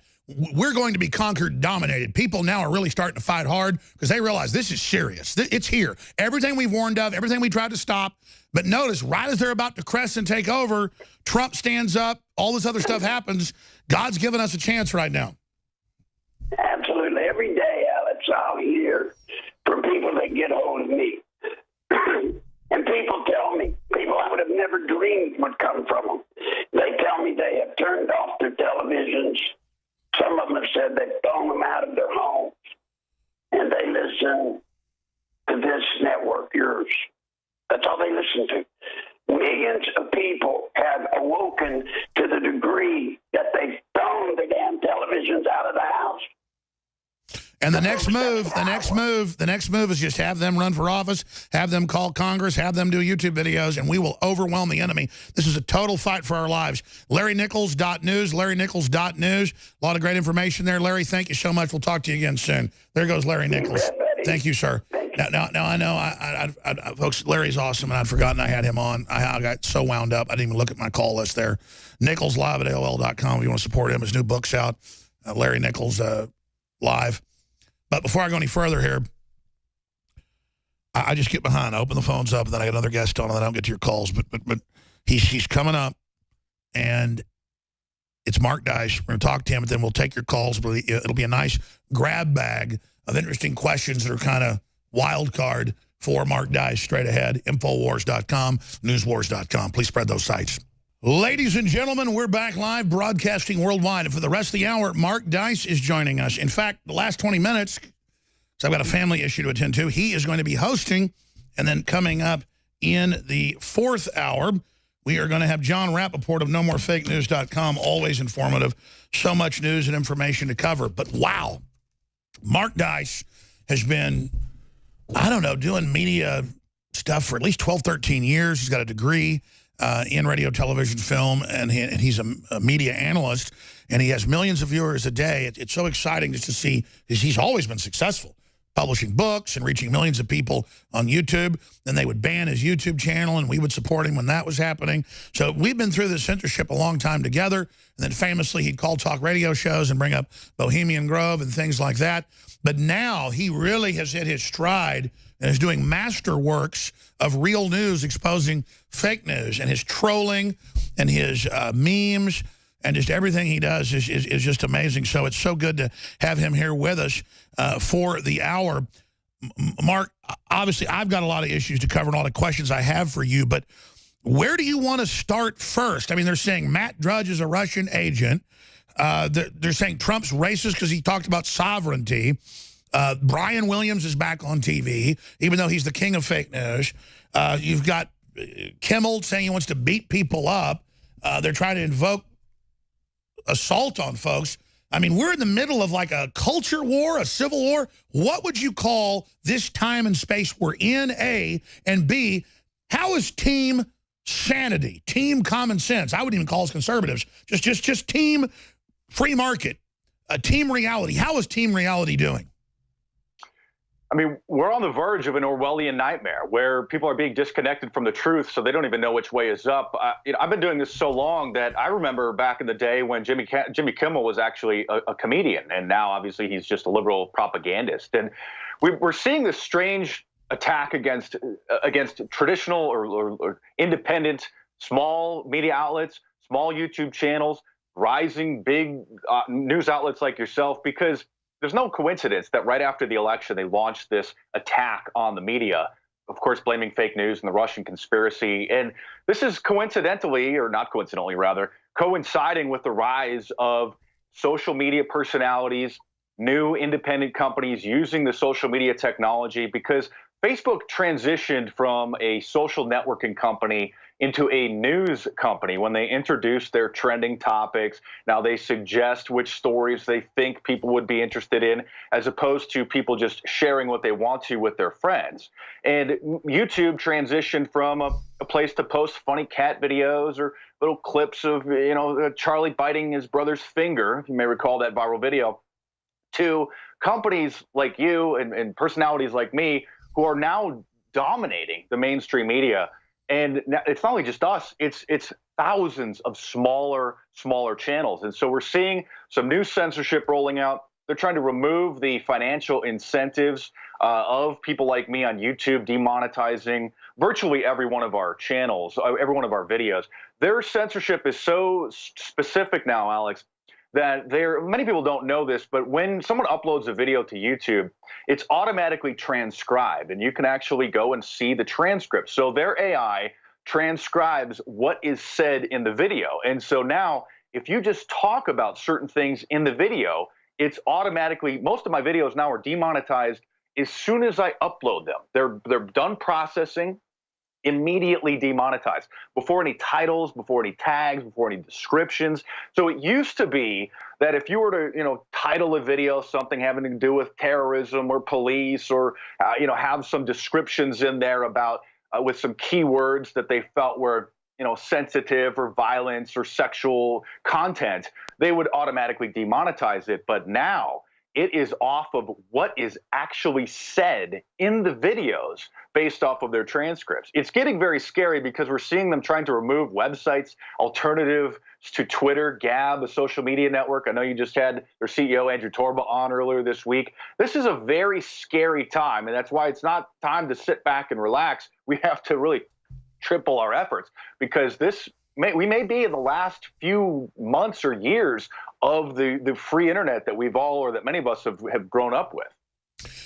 It's the best of times, worst of times. It's because you've been so effective, I've been so effective, Drudge has been so effective, all these thousands of new rising channels that reach hundreds of thousands a day, millions a week, smaller channels, tens of millions a week like your channel, same thing with our channels, and we're winning the culture war. So they're saying, we're going to censor you, we're going to demonetize you. And we're like, okay, take the money. And they're like, no, you don't understand. We're not going to let people really share your videos anymore. But despite that, people still hand share our videos. They hand share your videos. So still we're rising, and the globalists are panicking. So as you know, last week Zuckerberg came out and said in the next year he's going to spend $1 billion flooding not just Facebook, but YouTube everywhere with his own scientifically created stuff to target the masses. Facebook videos to try to dominate and basically jam everything. So they now understand the future is going to be factoid, quick, short videos like yours, like Paul Watson's. And so Google has also announced a program where they're going to be paying for, starting off, 1,000 journalists that they're going to have infiltrate 8 news agencies, and Google is going to pay for them. They're trying to market this as if this is like them joining the ROTC or them joining the Peace Corps. It's like, come and serve as a journalist. And so Google, it's called Reporting for America, and they're going to fund 25% of it. The news agencies are going to pay for half of it, and then they're going to crowdsource the other 25%. And let's be clear, the Glenn Becks have been filled in on this plan. That's why he's totally Benedict Arnold, destroyed himself with his main audience, because he's been told we're going to shut down all the competition. We're going to flood things with fake conservativoid garbage, but a bunch of liberal and establishment garbage. So their answer is they're going to flood everything with content trying to drown us out, and then they admit that that's actually their plan while they censor us, while they block us, while they attack us. This is an epic battle. So as you said, we may just have a few months of anything being left. YouTube also is paying and promoting and literally flying talent out to their headquarters, to the YouTube Space LA. They've been doing this covertly for years. Social justice warriors who they're promoting, who they're giving funds to, or they're literally turning over their YouTube studios to and giving them a whole staff to help them produce their content in order to try to counter our message. Here's what one of the people involved with Reporting for America had to say about Google's new plan to send, starting off, 1,000 journalists, again, which they're going to crowdsource. And again, those will be fake news operatives that read talking points just to add more faces to it. That's their technique on CNN and MSNBC, is panels with 7 to 10 people, all making it look like it's a consensus. They're going to create focus group TV programs to create false consensus. They're trying to find what are called social media influencers, people who have a sizable social media following, so that they can then post their articles and have them go viral through their social media followings. And so here's what one of the guys affiliated with it says. He says it's going to be a rigorous and probably a pretty tough process to get in. You know, there are two selection processes, one for would-be Report for America core members, and another for news organizations that want to host them. Oh, so sorry, Alex, if you want some of these people at InfoWars, you're going to have to apply, and it's a rigorous process. Well, let's be clear. They always make it elitist, like have biometrics on your Mercedes when it's an enslavement system. So, oh, we clamor to have Google give us money. But really what you're getting is Google not blocking you and Google embedding. And I don't want to get into this. It was behind the scenes. It was done privately. But I had Google 6 years ago reach out. I had Facebook 2 years ago reach out.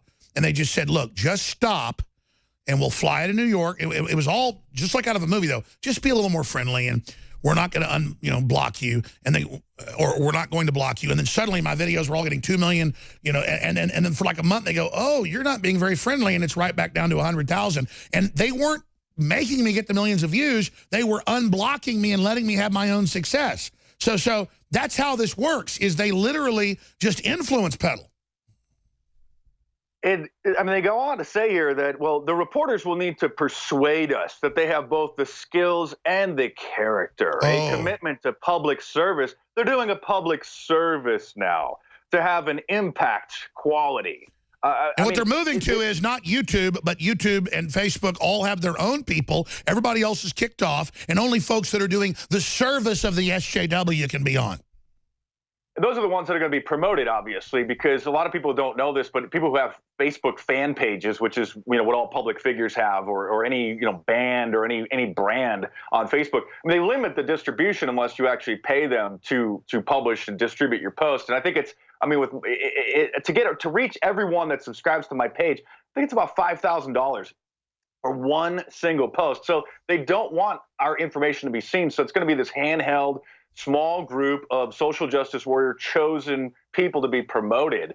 And this is what they're trying to do to control the information, to control the narrative again, because they've absolutely lost it. They're freaking out. I see reports in mainstream media complaining about you and Paul Joseph Watson and other people on social media, I mean, almost every day now. They just don't even know what to do. And so at some point, they're going to continue to clamp down. First, they're going for some of the more extremist, racist people and shutting their accounts down, and then they're just going to keep coming down and say, well, Paul Joseph Watson, your anti-immigration videos pretty racist. You need to be taken. Well, they've already demonetized all his videos and are now they deleted hundreds of his videos just the last year. Some videos with 37 million apiece. Strange days have found us. Strange days are here. Mark Dice of markdice.com is here with us. I'm going to be carrying his new best-selling book. We know it's going to be best-selling. Many of his books have been bestsellers at InfoWarsStore.com as soon as that sucker comes out in about 3 months. I know some of the subjects. It's his biggest book.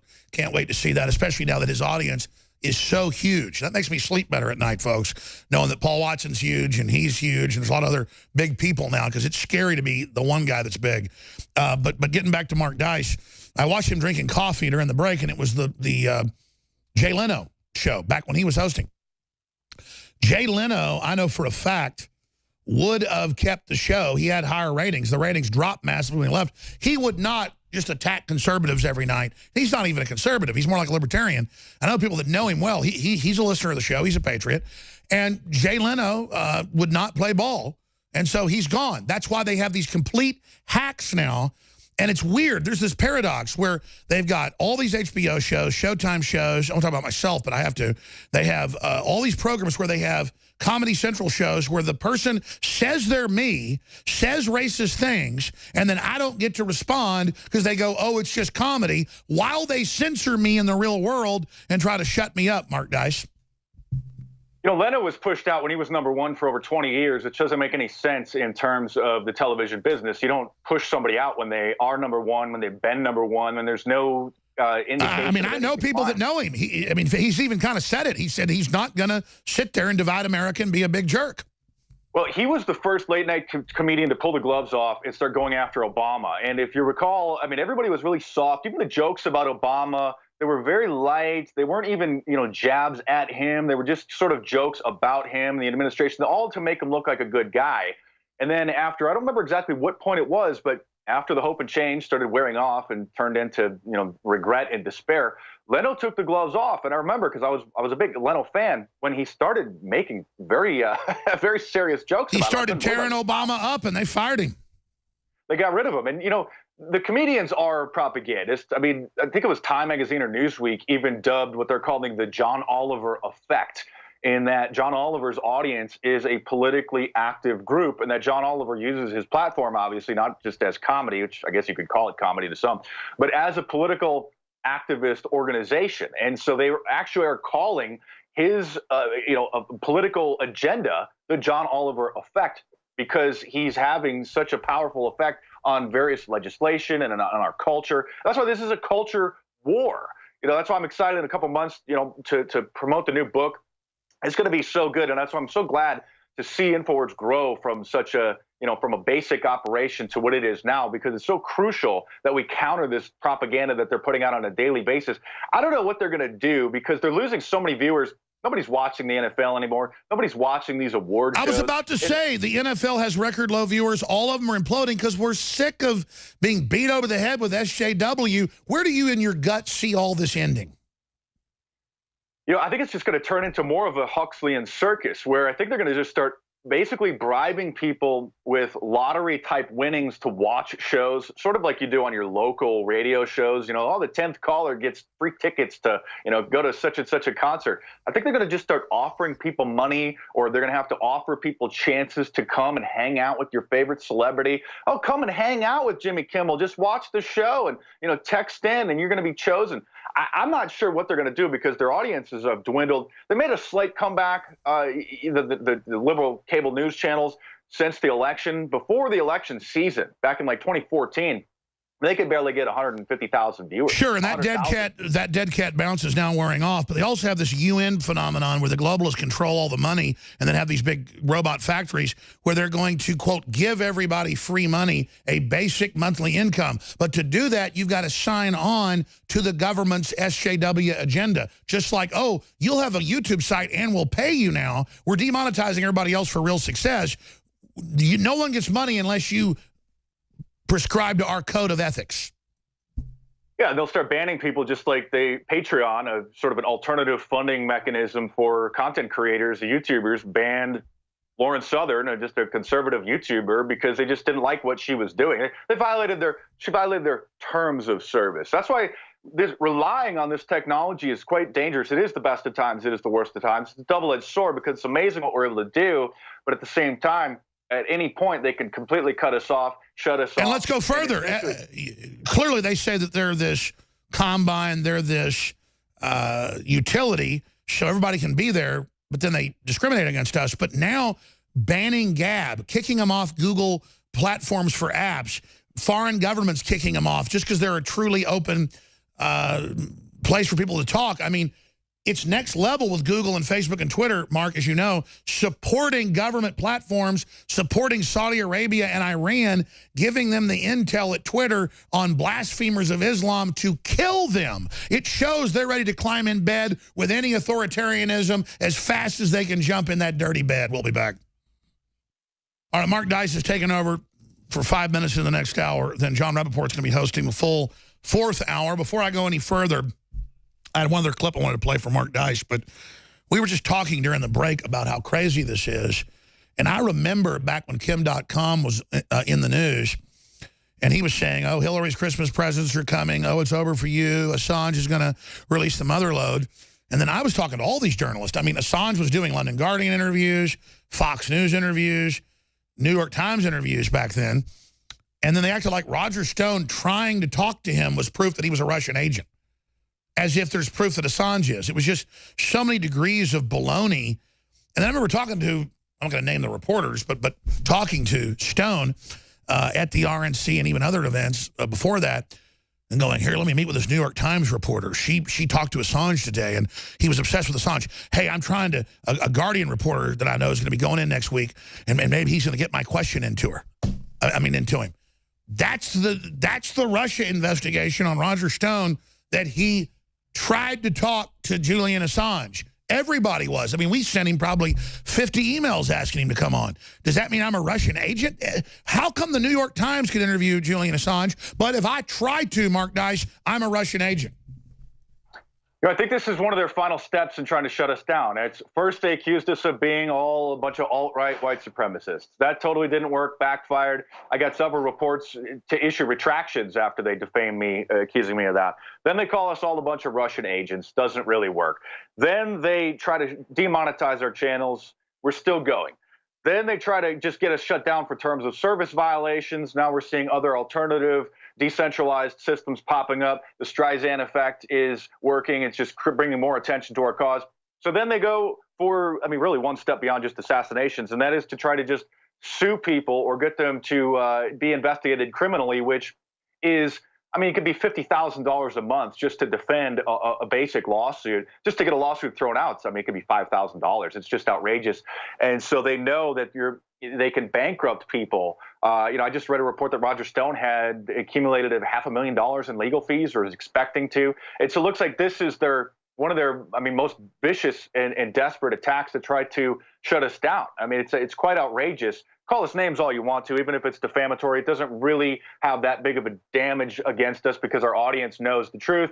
We can have a platform to respond, but not everybody can respond or could afford tens of thousands of dollars a month in lawsuits. So it's very, very important. We're in really, really critical times right now. Quite a scary time. Quite exciting though to see what's happening now. But it's definitely not the time to fall asleep at the wheel. Again, Mark Dice of MarkDice.com, best-selling author, commentator, filmmaker, you name it, joining us right now. Historically, if a country's even quasi-free, shutdown of the press and shutdown of voices turns them into superstars. And all their attempts at censorship, I mean, what, they banned your YouTube channel already, was it 6, 7 years ago, and then again a few years ago? That only made you bigger. Same thing with us. So I don't understand. Don't they get now that they admit they want to ban us? That's and then Hillary has attacked me 7 times in her book. She attacked me again last week. Don't they understand that when they call us dark heart and evil, that people know she's evil? So even folks that didn't know who I was, they're coming to newswars.com, infowars.com to find out what all the hubbub is. When I heard Hillary Clinton call you out by name during a speech, my jaw just dropped because it was a tremendous gift that she gave you. And I knew that you were going to put that clip into your bumpers because it's hilarious. It's really an honor. You know, sometimes they say that you could judge a man based off of the size of their enemies. And you can't have much of a more sinister, well-connected enemy than Hillary Clinton. But I think they really do have a mass mental illness. They don't even know what to do because the fact that she's out with her new book is just ridiculous. I mean, most of the people, even in the liberal media. And she shows how crazy, exactly. Even her own liberals go, you sound like a whacked-out nut. And you're blaming everybody but yourself. She everybody but herself. I mean, from WikiLeaks to the Russians to you to fake news to Facebook, it's ridiculous. And you even have people who really like her, but they're trying to be nice to her. I mean, she was on Stephen Colbert's show the other day. I just saw a clip online, and he even said they're like toasting champagne. He even said to her though, he said a lot of people are asking why don't you just go away? And you can see her facial expressions during her interviews are just bizarre. I mean, she looks just totally whacked out of her mind. She looks like she needs to be sedated, or she probably is sedated. Well, by the way, I was told by our sources, and that's why they have Chardonnay up there as a joke, that she was falling down drunk election night, throwing things at people. And I got that from the Secret Service, just like they told us she was collapsing every 45 minutes, and a month later was caught on tape. I mean, these are real sources. And she was expecting to win. So she didn't even have a concession speech written. That's why they had to wait until the very next day to come out and admit defeat, because it's breaking tradition. Everybody has a concession speech written because you just don't know what's going to happen. It's part of the plan. When you're one of the top 2 contenders, you plan for anything to happen. They didn't even have a concession speech. And then they make a joke about how she's a total alcoholic that physically attacks her staff. I've been reading that and talking to FBI eyewitnesses that were in the White House 20-something years ago. She was throwing ashtrays at people and beating men up. I mean, she is a vicious demon. Her soul is definitely twisted. I mean, this is, you would just look at her face, and this is the kind of torment that someone is experiencing when they lose a spouse or when they come down with a serious illness that's going to get them in a few months. I think that part of this is a strategy from them to try to portray her as being strong, to try to pretend like if she just, she's not going to go away, because if she just disappeared, it may look as if she's weak, as if she gave up. So I think part of the strategy with her new book is to come out and pretend like she's strong, she can take it, to keep this hype going about this Russia conspiracy. And we talked earlier about, you were talking earlier in the show about the wiretaps, and now it's totally been debunked that, well, they have wiretapped Manafort. They have. I'm in the wiretaps. Law enforcement was so upset they gave me the secret wiretaps. And let me tell you, it's my private number. It's Trump's private numbers. It's real. Notice the media never touched that either, Mark. Let's not forget that the CIA admitted that they actually hacked into the Senate Intelligence Committee's computers when the Senate Intelligence Committee was investigating the torture and interrogation, the enhanced interrogation techniques during the Bush administration. And so they fully admit this. This is, I mean, the Senate Intelligence Committee is the group of congressmen who are given classified material and have a high-level authority to monitor Congress, or to monitor the CIA, to make sure that they're not doing anything illegal. And the CIA was spying on them to see what they knew, just like they did to Cheryl Atkinson, former ABC reporter, or CBS reporter, when they admit the CIA was hacking into her computer. CBS admits this, when she was investigating Benghazi, because they wanted to know her sources. They wanted to know what she knew, who she was talking to. I mean, this is third world level dictatorship tactics. Oh, I can't tell you how many times it comes out in a newspaper that some guest I've had on had their computer hacked into, and ours, for the CIA, and then it's given to the FBI, and then there they are in federal court using it against somebody in a federal court, and I've been spied on, and I learned no warrant. They even use this stuff in court with no warrants. And then they go on the news and act like, oh, it's not happening. I mean, I've been sitting there before, because the CIA, different groups of it, call me up and stuff. I'm not going to get into it on air. It's just a total wreck. And the thing is, I don't want to kiss the CIA's butt, but there are a lot of patriots even in the CIA. But it's the globalists, it's the socialists that infest the schools, the corporations, the deep state. There's a civil war there. Mark Dice is taking over here in 1 minute. Please support his great work. Find his books at markdice.com. You may already know all this information, but your friends and family and neighbors don't, and they're finally ready to listen right now. So make hay while the sun shines. Follow him on YouTube at Mark Dice as well. 1,119,000 subscribers just on that channel, despite the fact they've made him start over twice, deleting his channel twice, if memory serves. I'll ask him in a minute. But briefly, 50% off the highest quality storable foods out there, fresh, they last 25 years, vacuum sealed in the big plastic tote containers from My Patriot. Promo code READY at checkout gets you 50% off instead of 10% off. I'm extending it because of the Mexico earthquake and all the rest of the crises. They've authorized me to do this. I was going to end it this weekend, but they said, no, you can keep going. But they don't want to slow down their production. They ship within days of your order. So if it starts slowing things down because the orders are so high, this sale will end in the next few days. It may go for another week, a week maximum. InfoWarsStore.com or 888-253-3139. All of the fluoride-free Super Blue mouth care products, the toothpaste, the mouthwash, that's all on sale. We've never done this before, 50% off. That is going to end as soon as I get some new specials together because we're selling out of it. So I want to stop it and have it at full price a while before more comes in a month because we want to fund our operation. Because we sell more when we do these big discounts, but we have to sell a lot more to fund ourselves. So thank you all for the support. Now, back to the one, the only media critic, author, and researcher, Mark Dice. He'll host 5 Minutes the next hour. And then John Rappaport, exposing fake news, is coming up straight ahead. Now, let's go right back to Mark Dice. You know, we're talking about the wiretaps with Paul Manafort in Trump Tower, and they're saying Trump, may have been, collected on those wiretaps. They actually haven't just specifically wiretapped him. I mean, Edward Snowden, back 4 years ago when he released his treasure trove of NSA documents in 2013, revealed a program called Project Mystic.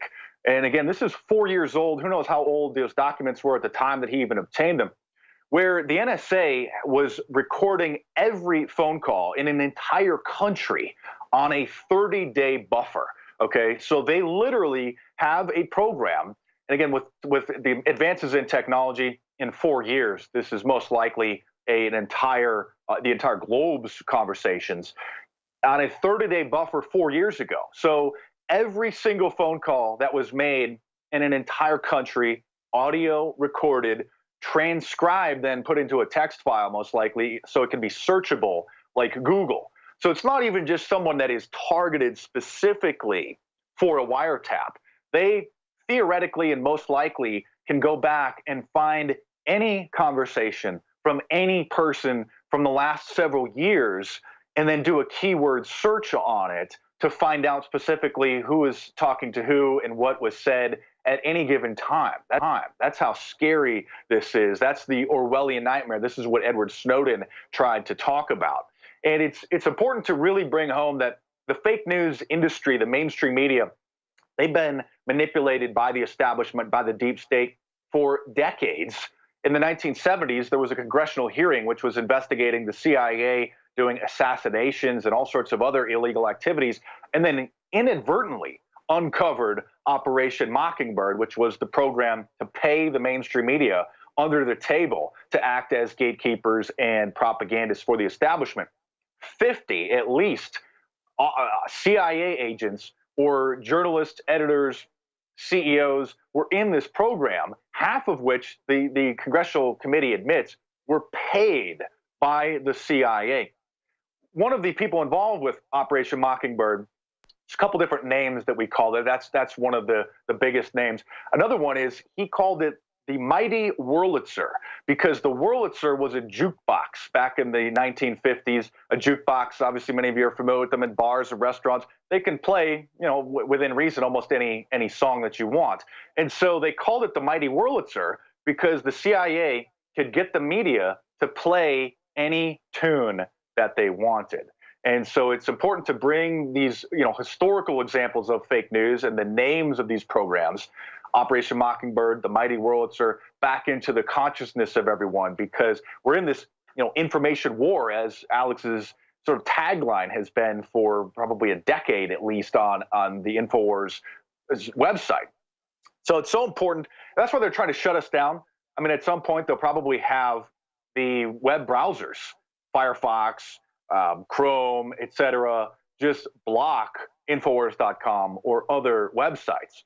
And that's why some of these public, some of these social media services really need to be regulated as if they are public utilities, because Twitter or Facebook or an internet registrar shutting down a website or shutting down your account or even censoring a particular post or a video on YouTube would be the equivalent of the phone company listening to every conversation that you and your friends have and then canceling your service if they just didn't like what it was that you were saying. And this would be like the post office if you were sending out your own magazine or a newsletter like people used to do back in the 1980s and then the 1990s before the internet sort of took over that. It would be like the post office deciding not to deliver your magazine anymore because they just didn't like what it said. This is the level of censorship that we're at now, and this is why it's more important than ever to get involved, to keep spreading this information, instead of following websites through social media, to just bookmark them directly and visit them directly, to sign up for the email lists so that you can get the newsletters that way. I mean, just imagine if, let's say, the Postal Service, again, were to shut down specific magazines. Well, we just don't like what you're saying. That is exactly what these social media companies are doing when they're censoring people. So we've been documenting the fake news. Alex has been doing it for probably 15, 16 years. And so it's important to bring some previous examples to the forefront. Previous examples, most of the fake news, let's face it, comes from the mainstream media. I mean, they're the ones that have the major distribution channels. They're the ones who most people believe. And so we've seen fake news from major networks like NBC News blowing up a GM truck and setting lit flares underneath a car and ramming it into it back in the 1990s during an investigation into faulty gas tanks from General Motors trucks. They were sued by GM. and had to admit that they staged the explosion. They put a fake gas cap on the gas tank, put lit flares underneath the car, rammed it into a truck, and then gas spilled out of the gas tank and it exploded. And they were, again, trying to investigate a real concern about faulty gas tanks on certain model GM trucks. But they staged an explosion and it went viral. Everybody started freaking out about this, dangerous gas tank. Well, GM sued, found the vehicles that were in the junkyard, had them analyzed forensically, and determined that, and then NBC News later admitted that they staged the whole thing. This is on a supposed news channel.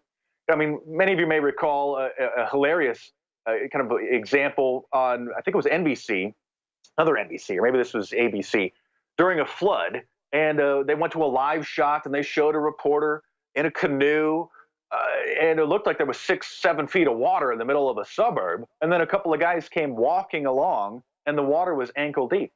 Okay, this is fake news. Fake news is when Newsweek, big trusted publication, puts out a story about American soldiers flushing Qurans down the toilet in attempts to taunt detainees at Camp X-Ray. And then it causes riots and deaths in multiple Middle Eastern countries based off of a fake news story. We'll be back after the break. I'm Mark Dice, sitting in for Alex Jones. Continuing exposing the fake news machine. Fake news, obviously, as we covered last segment, dates back decades. But in the last last several months, they've ramped up their operation, trying to shut down the real news, trying to shut down networks like this. When we have ABC News, which was sued for actually, they were sued for billions of dollars, but they settled for, I think it was $175 million for putting out a series of fake news stories that helped to almost bankrupt an entire industry. Many of you may recall the pink slime scare. And so that was about a meat producing plant, and they showed, some of the food processing before it reaches the grocery store, and it looked a little bit strange, and they coined this term pink slime, and it scared so many people away from buying beef from this company that it almost bankrupted them. And so they sued for several $1 billion. ABC settled for what was the equivalent of an entire year of their profits because of fake news from ABC. CBS, the flagship station of 60 Minutes, the hard-hitting investigation show, many of you may recall a few months ago they did a segment about fake news. And the examples that they used of fake news websites weren't even fake news. They were parody websites, satire websites like The Onion. Nobody in their right mind would read any of the examples or most of the examples that they showed and think, oh, that's fake news. They're literally a parody of real news, showing parodies as fake news. One of the stories was a headline about how Donald Trump, after having a colonoscopy, had a brain tumor discovered. Well, get the joke? They're looking in his rear end and they find where his brain is up his butt and they find a brain tumor. That's an example that CBS used on 60 Minutes as fake news. Meanwhile, the parody Twitter account of the administrative arm of North Korea has duped countless mainstream publications from USA Today and an array of other ones into reporting fake news because they can't tell that it's a parody Twitter account from North Korea's government. Just for years now, this fake DPRK account just tweets out ridiculous statements as if they're coming from North Korea that anybody should be able to tell is a parody. And publications keep reporting it as if it's real news. I mean, we saw a parody Twitter account of Michael Flynn, again, that wasn't verified, had no followers, being quoted by Nancy Pelosi as evidence of the Russia conspiracy after he was forced out. The fake Michael Flynn Twitter account tweeted out that this is a big, I'm a patsy, he said. And so Nancy Pelosi quoted that at a press conference. And then Dan Rather posted a big diatribe on his Facebook page about how this is bigger than Watergate. Dan Rather, of course, was really forced out of CBS News after their fake news during the Bush administration about fake documents that they said were real about George W. Bush's service record in the Armed National Guard that they didn't even verify were real. That bloggers, that independent bloggers looked and said, well, wait a minute, that's a Microsoft Word document. That text, that font, wasn't even available back when those documents were supposedly printed. And so it wasn't CBS News investigators that found this out. They were the ones who were duped, either willingly or negligently went to air with some fake documents that were turned out to be a total hoax. Not to mention the mainstream media all parroting the fake. I'm Mark Dice, sitting in for Alex Jones during this final segment. Thanks for joining us, talking about some historical examples of fake news and why the mainstream media is the real fake news. And of course, platforms like this and individuals on YouTube, social media, influencers are the real danger to this fake news industrial complex, which is why they're trying to shut us down. YouTube is so powerful that, remember that video of Mitt Romney back during the 2012 election of him being caught at an event talking about how 47% of the voters will never vote for him because they want the free stuff? That was a video captured on tape by a bartender who was at the event. This was one of the big wealthy donors and fundraising events. And that bartender just didn't like him, recorded his speech, gave it to a news outlet. I think it was I don't even want to mention which news outlet it was, give him any attention. But then obviously it all went viral. We all remember the video. That video is partially responsible, according to many Republican analysts, as being to blame for Mitt Romney losing the election because of a YouTube video that was covertly taken. That's the power of YouTube. That's why Hillary Clinton was recruiting YouTubers and having them literally do promotional videos for her during the campaign. That's why Barack Obama sat down and did interviews with YouTubers to promote Hillary's campaign. So we saw Obama was the first president to start doing sit-down interviews with the late-night comedy shows. Really a first to sit down with Jimmy Kimmel and all these other guys. Presidents never did that before Barack Obama. And so the climate has changed.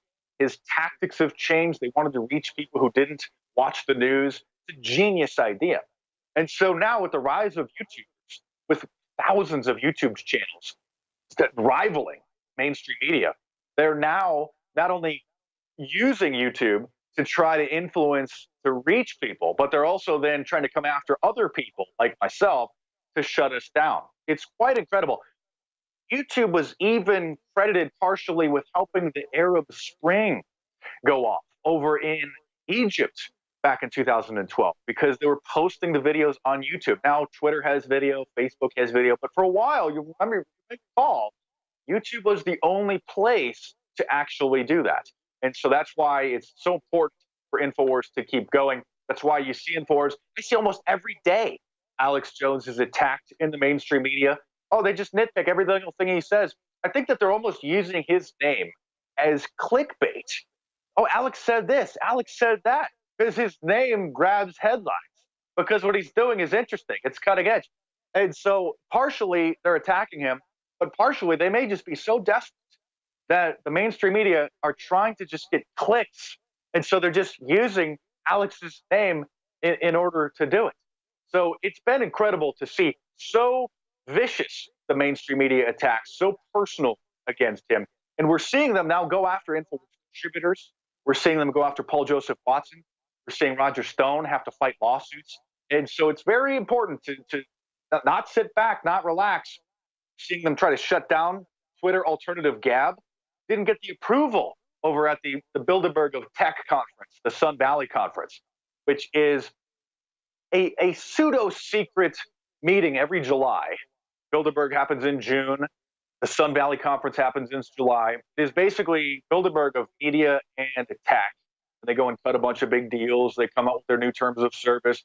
The head of the CIA, always there, or the former CIA heads, always there. Keynote speakers.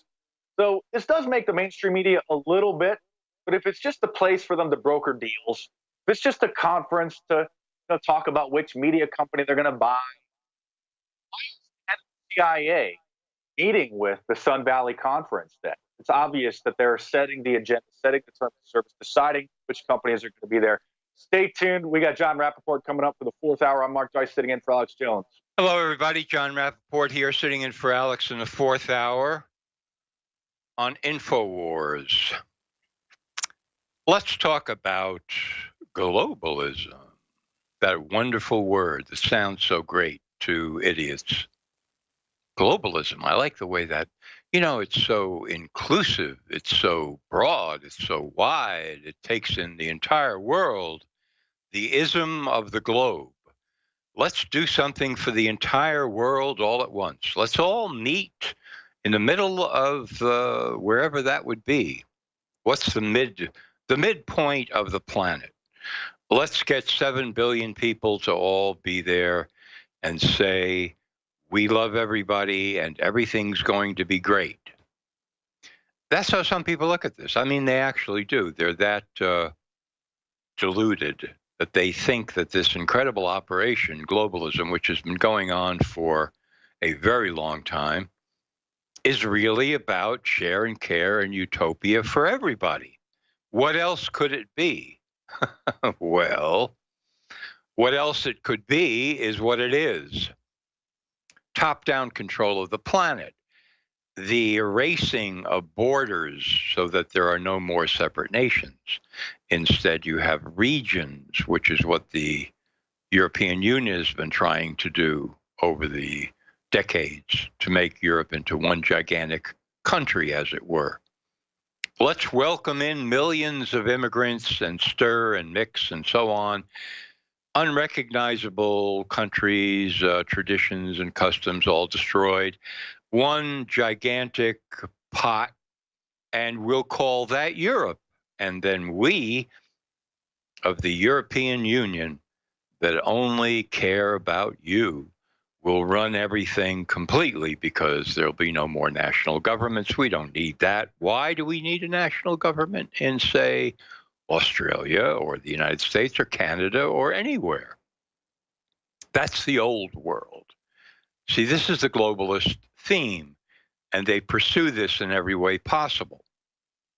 And what they want is total technocratic control over every human being from the top, cradle to grave, generation after generation. And that would have been the complete overt agenda of Hillary Clinton had she won the election. I mean, it would have been just clear the decks, everybody. Here we go. This is it. With Trump, there's a lot of pluses and minuses going on here. There's a major struggle at many different levels within the swamp to see who is going to win. But today what I want to do is to show you stories that have slipped under the radar here, that are really stories about globalism, that nobody in major media, and Mark Dice covered this in the last segment, great, the history of Mockingbird, the CIA program to infiltrate and control the media. The media are not connecting any dots, believe me, not any dots that would implicate globalism. They don't even like to mention the word. Here's a story. In 2016, doctors in the United States wrote how many prescriptions for medical drugs? Take a guess. 50 million, 100 million, 300 million. How many prescriptions did U.S. doctors write in 2016? So the latest figure is 4,065,479,343. 4,065,000,000. So that would be a little bit more than one medical drug prescription per month for every man, woman, and child in the United States. Wow. Wow. That tells you something about the power of Big Pharma. But now, let's make the connection. Because David Rockefeller and the Rockefeller family were there at the birth of modern pharmaceutical medicine and, in fact, gave birth to modern pharmaceutical medicine, getting rid of as many competitors as they possibly could and expanding that cartel to its enormous proportions today. Why? Oh, it's the money. It's always the money. It's just the money. No, it isn't just the money. They have enough money. They've had enough money for a long time. They're not going to go short on coffee or on desserts or on gasoline or on mansions. No. Sure, it's always about the money, but it's about control. It's about control by the use of toxic medical drugs, because one for one, every medical drug has some degree of toxicity associated with it. That's the basis of pharmaceutical modern medicine. Kill the germ. Well, to kill the germ, you've got to have something that's a poison. And so it turns out, as a matter of fact, that we're not just talking about a little bit of poison, we're talking about a whole lot of poison inherent in these drugs. That's the goal. That's the operation. That's the globalist scheme, to keep populations completely debilitated, confused, sick, ill, disoriented, unable to think, to act, to do anything. That's the deal. That's what they're doing all over the world. Vaccines, you bet. Medical drugs, you bet. It's all part of the same picture. And in no possible sane universe would doctors in the country of the United States be writing 4,065 million scripts for drugs in 1 year. That is beyond any rational purpose. It has absolutely no purpose whatsoever in anything like that quantity. This is a chemical warfare operation, plain and simple. And I've been saying it for a long time and writing about it for a long time and documenting it for a long time.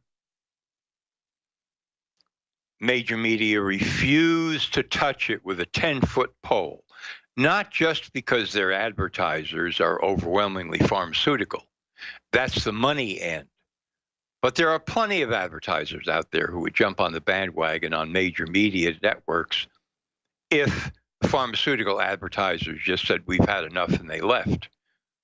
There's no shortage of advertisers. So that isn't the problem. That isn't the question.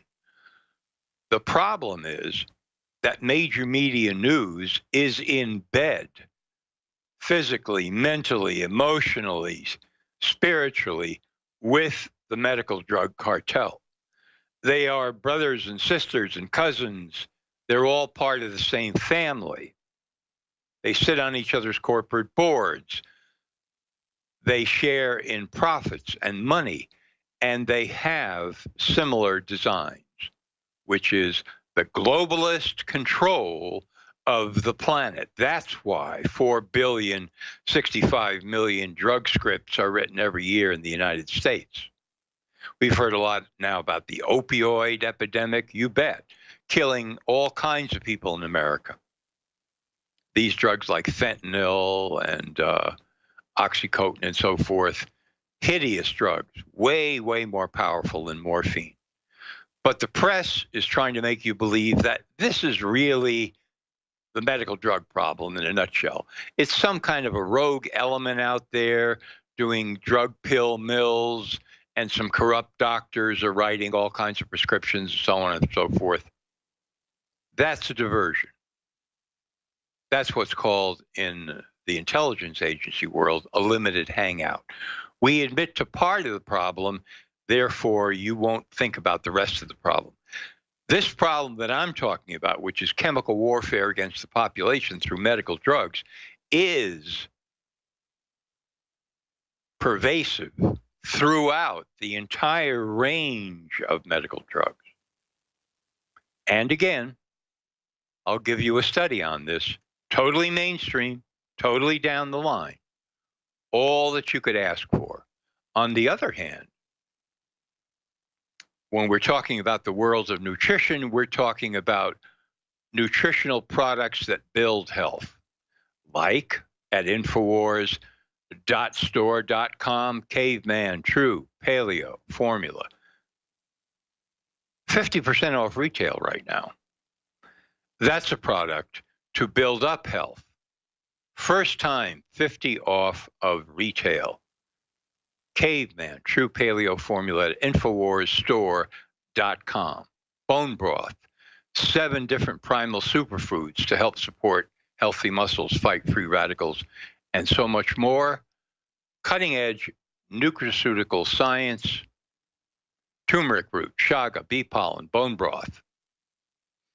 50 off retail before InfoWars sells out at InfoWarsStore.com. Take advantage of it now. Let me tell you about this study. It's a whopper. I've talked about it before. I never get tired of talking about it because it is so fantastic. After the break, we will get into chapter and verse on the Starfield revelation. Stay with us. John Rappaport, InfoWars. Yes, very bad thing. John Rappaport back here in the 4th hour. Why do I mention the Starfield study over and over and over and over? Because she was, until her death, not long after I interviewed her, a revered, not just respected, but revered public health expert at the Johns Hopkins School of Public Health. In other words, mainstream par excellence. Her review, July 26, 2000, was published in the Journal of the American Medical Association. Mainstream par excellence. It was called, Is U.S. Health Really the Best in the World? And you can cite this for your friends anytime they begin to say, just listen to what your doctor says. Just do what your doctor says. Go along with the globalist medical destruction of life. July 26, 2000, Journal of the American Medical Association, Is U.S. Health Really the Best in the World? And Dr. Starfield concluded that every year in the U.S., correctly prescribed, FDA-approved as safe and effective pharmaceuticals kill 106,000 people. That's not even getting into maiming, wounding, destroying. Kill 106,000 people. That means per decade, stay with me on this, let's extrapolate, over 1 million killings per decade at the hands of drug companies, FDA, so on. And doctors who are aware of what I'm talking about here. It's not like they're totally dumb, really. They know. Get it? That's called chemical warfare. That's part of the globalist structure. It's built into the globalist structure. All of the propaganda that you read about in the newspapers and the magazines and television and so forth, new breakthrough around the corner, new drug just been approved for cancer, genetic breakthroughs are coming, we're going to have a paradise and all of the blah, blah, blah, blah, blah, blah, blah, blah, blah. These reporters don't know what they're talking about. They're just taking copy off of teleprompter. They are propagandists. They are essentially part of what Mark Dice was talking about in the last hour.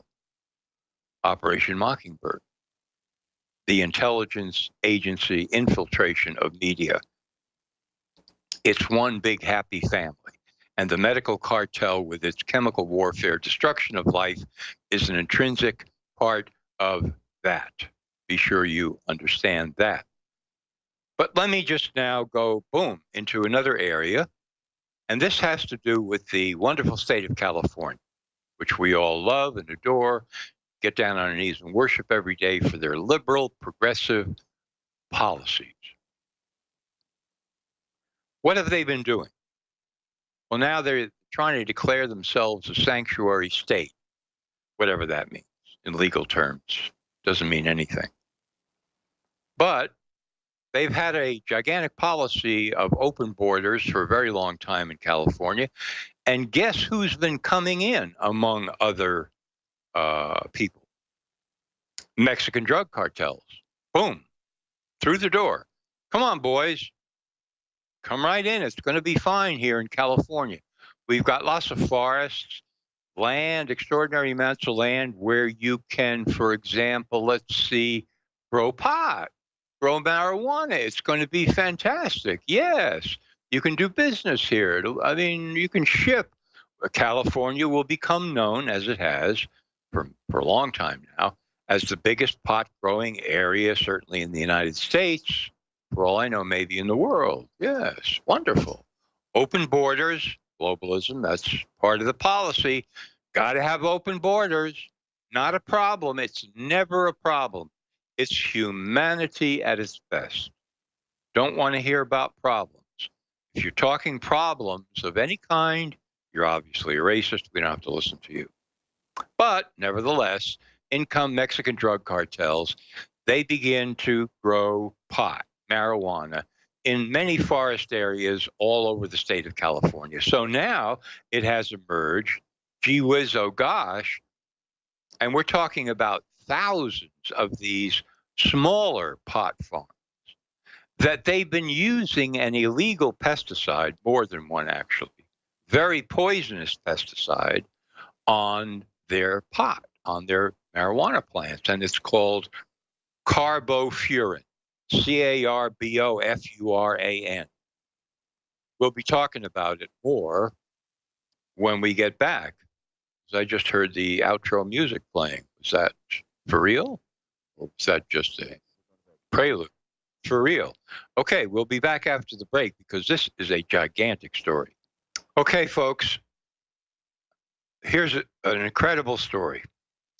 Carbofuran is being used, this illegal, highly toxic chemical, more chemical warfare courtesy of your globalist friends who have open borders in California from the south. Why don't they just put a giant sign on the archway there, you know, customs and immigration, courtesy of globalism, open borders. So the Mexican drug cartels come in, thousands of these small pot farms, marijuana farms, all over California forests, very difficult to find. And who knows? Well, look at this. My goodness, how could we have predicted this? They're using carbofuran, this incredibly toxic pesticide, on their marijuana plants. Now, to give you some idea about how toxic this is, it's used to kill lions in Africa. Okay? Kill lions in Africa. Can cause spontaneous abortions and death. But, wow, how could we have predicted, we, the political bosses in California, that with our open borders policy, something like this would happen? We would have had to have been geniuses to predict this and to foresee it, that these cartels would come in here and start pot farms and start using horrendous pesticides, and that the marijuana, of course, would be shipped all over the world. Who knows where it would go, and who knows who is smoking it? A word to the wise. A little carbofuran with your marijuana? I don't think so. I don't think so at all. That's part of globalism. That's an intrinsic part of globalism. And don't let anybody tell you any different. Oh, the virtue signaling. Oh, the progressive. Oh, the wonderfulness of all of humanity. No. This is what you get with globalism. Not as an unintended effect, but on purpose. Because how are you going to control the global population top down? You've got to cause a whole bunch of chaos from a number of different vectors. And one of those vectors is called chemical warfare, covert chemical warfare. So I started off talking about the medical drugs. I'm now talking about pesticides. And I'm going to shift gears before we get to the next item, which is also a major chilling blockbuster out of Australia. 50% off on InfoWars select storable food at InfoWarsStore.com for a limited time with a coupon. The coupon is called READY, R-E-A-D-Y. Use that code. 50 off on InfoWars select storable food line at InfoWarsStore.com with the coupon code READY. Shelf life of 25 years. Super high quality ingredients from the USA. So who knows what's happening around us these days, but you want to start thinking about storable food for sure.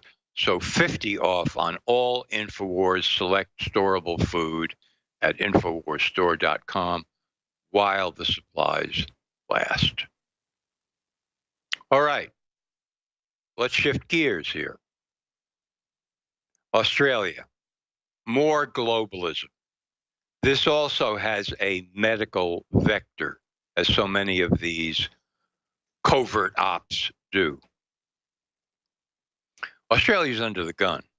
The government has passed several regulations now that clamp down on families, forcing them to get vaccinations for their children in order to go to school, daycare, if they're receiving certain kinds of federal aid.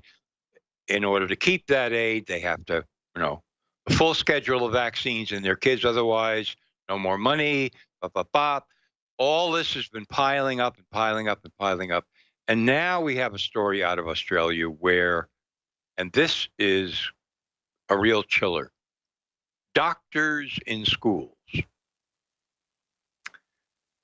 In certain parts of Australia, doctors are going to be permanently visiting young children's public schools once a week.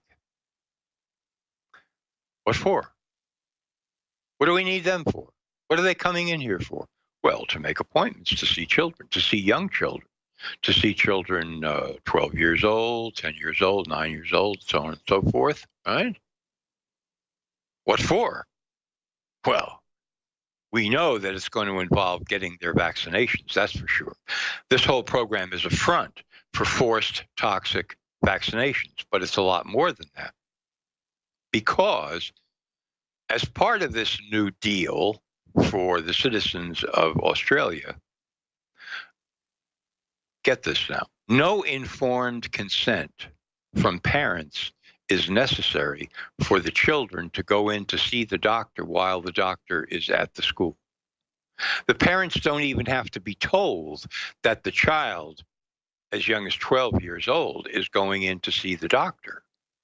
In fact, the rule says that the doctor can conclude that a 12-year-old can give informed consent to be at the appointment with the doctor, which means, of course, listening to the doctor and taking the doctor's recommendations, whatever it is, diagnosis, vaccine, drug, etc., etc. A little kid faced off with an adult doctor without any knowledge on the part of the parents can sit there with the doctor and give informed consent? Baby. Wow. Are you kidding me? Fascism, medical fascism at its finest, is now on a new level bleeding into Australia. Because you know what this is going to lead to. This is the state replacing the parent. Let's get that straight. In Australia, that's what this move is all about. You parents don't have a right to bring up the kids and make decisions on their part. We, the state, are the ultimate parents of the children. That's it. And to prove that that's true, your little kiddie, when he's at school, can come in and see the doctor when the doctor is there without any informed consent or any kind of consent from you, the parents. We don't care about you. It's irrelevant. The kid decides. Yeah, the kid decides. The kid says, "Yes, I will give informed consent." Well, what does that mean, Junior? I have no idea. I'm only 12. And then the doctor begins. What else is going to happen? Diagnosis of mental disorders, clinical depression, attention deficit hyperactivity disorder, bipolar, all kinds of diagnoses going to be handed out with toxic drugs, severe toxic drugs. Prozac, Zoloft, Paxil, valproate, lithium, Ritalin, Adderall, the works. These are all highly toxic, as I've documented many, many times in past articles. Hey, Junior, Daddy says, you haven't been yourself lately. What's happening? Well, I don't know. I feel weird. I feel like jumping off the top of the house. What? Yeah, I don't know why. Oh, well, I went to see the doctor. You went to what? Yeah, I went to see the doctor the other day at school, and he said that I was depressed, and he put me on a drug. Well, no, he didn't. He couldn't have done that because you would have had to talk to us. No. He told me that it wasn't important to hear what you had to say, that I could just sit there and say, okay. This is globalism, folks. This is the state taking over control of children from parents. And I know that InfoWars listeners out there know of many more examples in many different areas where this is happening, such as Child Protective Services coming in, medically kidnapping kids from their parents and putting them into foster care where they're drugged to the gills with these drugs, by the way, apart from other kinds of horrendous abuse. But this is now going to become eventually, unless it's stopped in Australia, national policy for the country of Australia. Globalism. How can you have the family,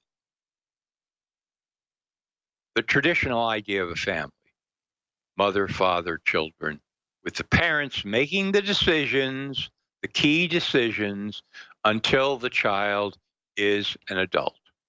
That's the pattern. That's the rule. That's the tradition. That's the law.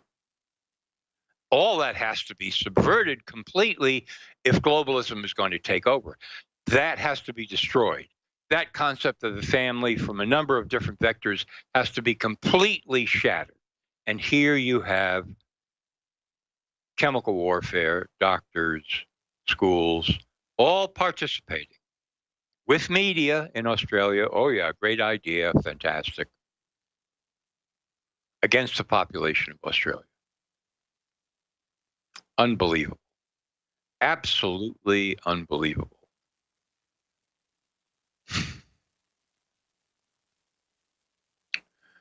Think of the structures that exist in society, the good ones. I'm not talking about the government. I'm talking about the people. You. The things that have made you smart, independent, free, intelligent, capable, and how certain support structures help that along from the time that you were very young. Think about that.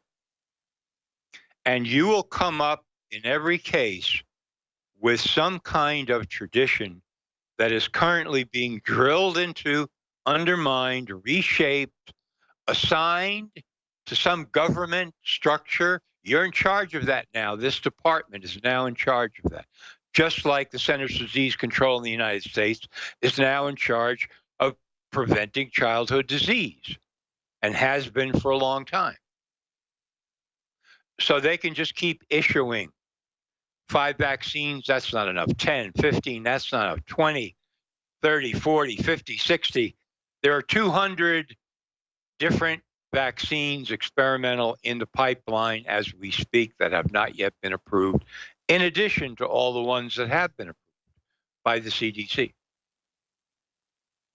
They are fully intending, most of them unconsciously, acting as agents for elite globalists to destroy lives chemically, biologically, with ever-increasing numbers of these vaccines. So that parents, not just talking about autism here or severe neurological damage or death, we see enough of that, no question about it, more than enough. I'm talking about other factors that parents would not be so easily able to recognize.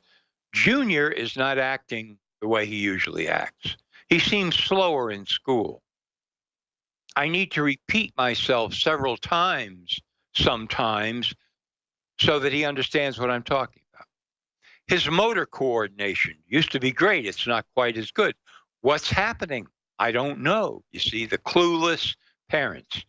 Hey, the kid just got 14 vaccines, formaldehyde, polysorbate 80, aluminum, all toxins.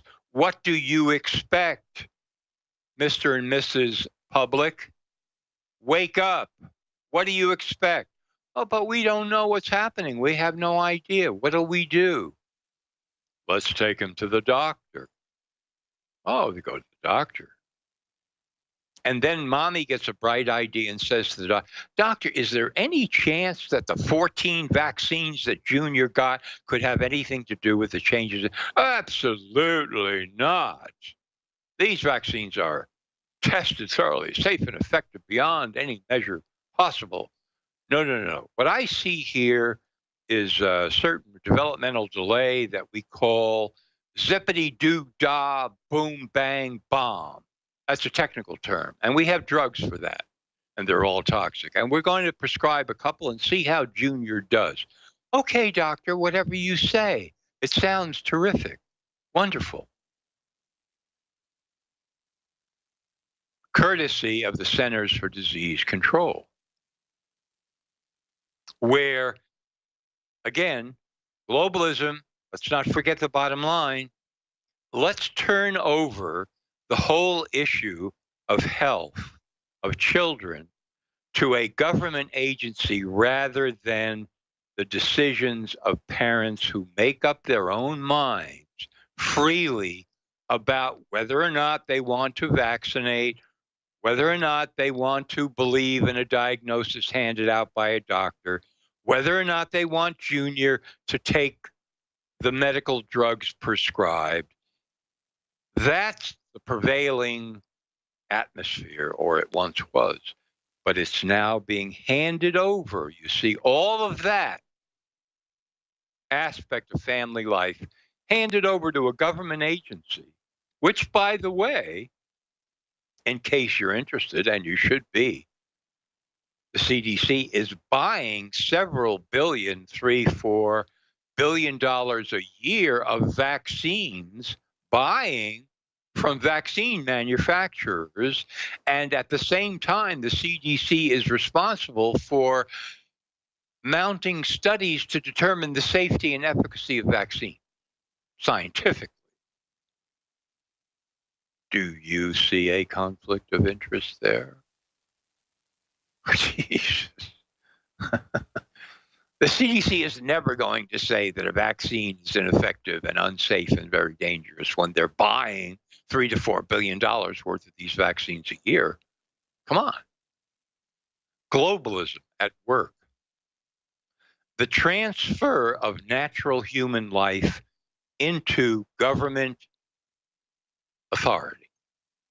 Top-down control. Eradicating borders. One giant planet for the benefit, destruction of all. That's the theme. That's where it's going.